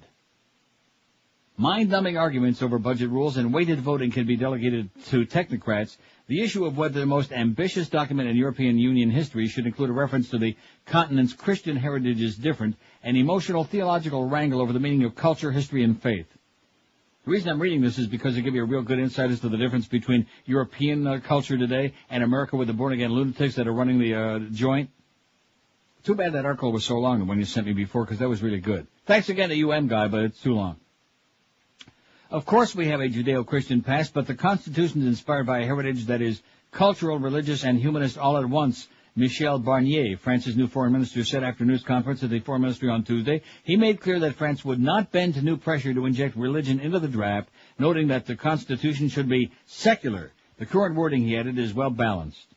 But with the entry of 10 new members into Europe this month, many of them predominantly Catholic, positions have hardened. A lot of those hard Catholics. The one issue European officials seem to agree on is that there will probably be no agreement on religion before a June 17th summit meeting in Brussels, where the Constitution is scheduled to be completed. Last Friday, the foreign ministers of 7 of the 25 European Union members, including 2 old members, Italy and Portugal, and 5 new ones, Poland, Lithuania, Malta, Slovakia, and the Czech Republic, sent a brief letter to Ireland, the current holder of the European Union presidency, calling for a last-minute conversion. The issue remains a priority for our governments and for millions of European citizens, the letter said. The letter urged a reference to the Christian roots of Western Europe, adding in less than perfect English, the amendment we asked for is aimed to recognize a historical truth. We do not want to disregard neither the secular nature of European institutions nor the respect of any other religious or philosophical belief. Granted, the 7 may have meant no disrespect, but they know well that Pope John Paul II is firmly on their side. Earlier this month, of course, the 83-year-old Pope welcomed the accession of the 10 new member states to the European Union, underlined the Christian values on which the group's unity was based, Farbissina Goyim. At a meeting of European Union foreign ministers in Brussels on Monday, the group of 7 issued the text of their letter to colleagues. We're not talking about reference to Christian values, but to Christian traditions, hence to a historical fact that no one can change, the Polish foreign minister said at a news conference in Brussels. The week before, Italy's foreign minister, Franco Frattini, said that all the 7 were asking for was a small inclusion in the text that would not alter the preamble too much. But other governments have insisted that the preamble of the current draft treaty goes far enough. In its present form, it states that the European Union draws inspiration from the cultural, religious, and humanist inheritance of Europe.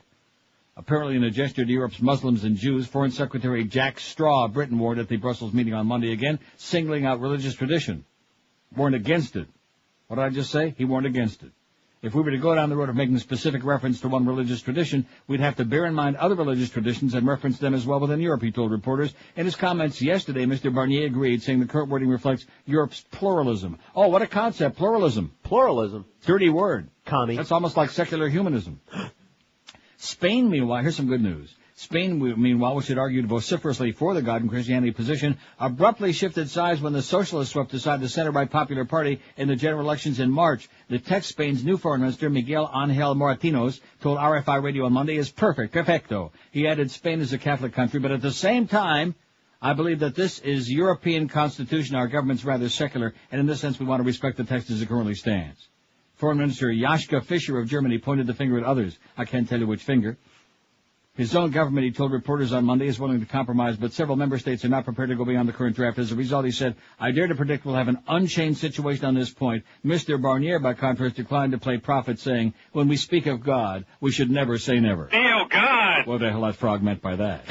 Don't forget the Panther press conference coming up at 2. I can barely wait to get out of here for lunch. I mean, to hear that. God, it's going to be great. And then tomorrow, man, we got exciting crap tomorrow. We got the Marlin game with a pregame at noon. Oh! Yeah. That is, boy, can you imagine if they played all season long? See, Hank gets the great benefit because most of the games are at night, and most of the pre-games start like 6:30, some even earlier than that. So he gets a real, oh, brother. Maybe I taught him a little bit too well, if you catch my drift. 141 at 560 WQM. Speaking of fat people, if you're one of them, and who the hell isn't? Here's the answer for you, or at least one of the answers, Delights of West Boca. If you're on one of these zillions of low-carb diets right now, which are hotter than a firecracker, whether it's the Atkins, the Sugar Busters, the South Beach, whatever it is. What's that broad that's got the Suzanne Summers? Whichever one it may be, you need some variety in your low-carb diet. And that's why Delights is loved by the people that shop there, because they've got so many great items for you. Now, many of the new reduced-carb products on store shelves are geared toward just cutting back on carbs, not on you losing weight. Well, who the hell wants to waste their time with that? Delights of West Boca's expertise has always been on the weight loss phase of low-carb dieting, and they've got over 1,000 delicious products in stock with a focus toward the lowest possible carbs that can really help you out on your successful low-carb weight loss plan. The spring sale is in full swing. They're swinging it at Delights right now, so stop by. Their staff are experts in the low-carb diet field, and they're open every day, 7 days a week, from 10 in the a.m. till 10 in the p.m. Delights of West Boca, they're on the northeast corner of Glades and 441, right next to Boston Market. Call them toll-free. It's 1-877-LOW-CARB, LOWCARB, or on the web, it's lowcarb.com. Lots of stores with very similar names, but trust me when I tell you there's only one. Delights of West Boca. It's your official Atkins Retail Center. We're Sports Radio 560 QAM. American girls and American guys who only listen to the message from the Uber ride will have their table talk flying. As the troops come home dead, they find the comfort of denial hiding under the bed. I never served in the army, I'm too afraid to fight. So I sit right here near the TV, far from liberal lies. Under their covers you'll discover I'm a big sissy who would prefer to have some other do the fighting for me. Now this country I love is occupying Iraq, and all the suckers like me whose necks are red in the back have our tongues all placed firmly in Bush's big brown eye. The big mouth cowards of the world who gladly follow line. Hey, Uncle Sam, I'm too afraid to fight or enlist, but you can count on me to watch TV and shake my fist, and my flag will fly from the back of my truck like an idiotic, pseudo-patriotic Gestapo tactic. And my view of the whole wide world is what I see on Fox News. Yeah, I'm an armchair warrior who knows better than you.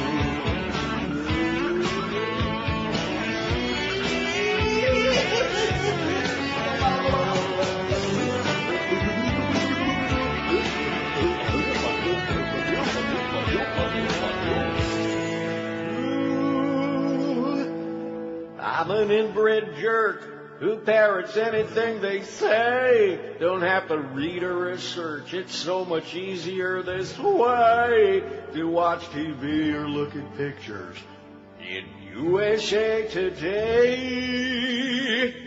With my Gestapo tactics as I tickle my brain. Hey, Uncle Sam, I'm too afraid to fight or enlist, but you can count on me to watch TV and shake my fist as I lower my fly, so I can pull on my. As long as I do proudly show the swastika tattooed on my. That's not right. The Saudis are our best friends in the world, not those Iraqis or Jews. Rectum. Yeah, I'm an armchair warrior. Who knows better than you?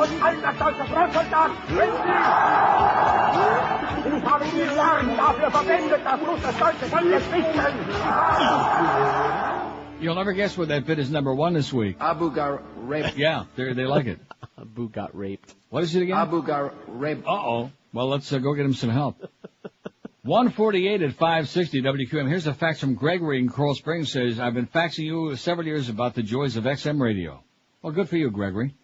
You can't beat its variety. I wonder if he's kin to Jeff Gregory. You can't beat its variety, not to mention its portability. I have it in my office, both cars and home. The expense is minuscule compared with the investment in high-definition TV that you advertise on your show. Well, that's fine, but we're still going to advertise it on our show. We need the money. Al Franken's show is getting better every day. Now is the equal of George's efforts when you're on vacation. You can't fight progress. First of all, Gregory, I'm glad that you enjoy it. I don't want to fight progress. I just gave my honest opinion based on the reality of things and knowing how many cheap bastards there are out there, that when you're getting something for free, why would you want to pay for it? You know, if you're getting laid every day, why would you want to pay somebody unless it was really great? See, that's the difference. Now, if XM radio is really great, and this business about Al Franken show getting better every day, Gregory, you must be one of the few people who believes that, because even though I don't hear it, I'm reading a lot of stuff about it, and they don't quite agree. Desperate and contrived and scripted. But at any rate, I hope for your sake it's right, for our sake, that Al Franken is the great leader that's going to take us out of the wilderness, right? Into the sunlight. Oh, yeah, we can only pray. But I doubt it.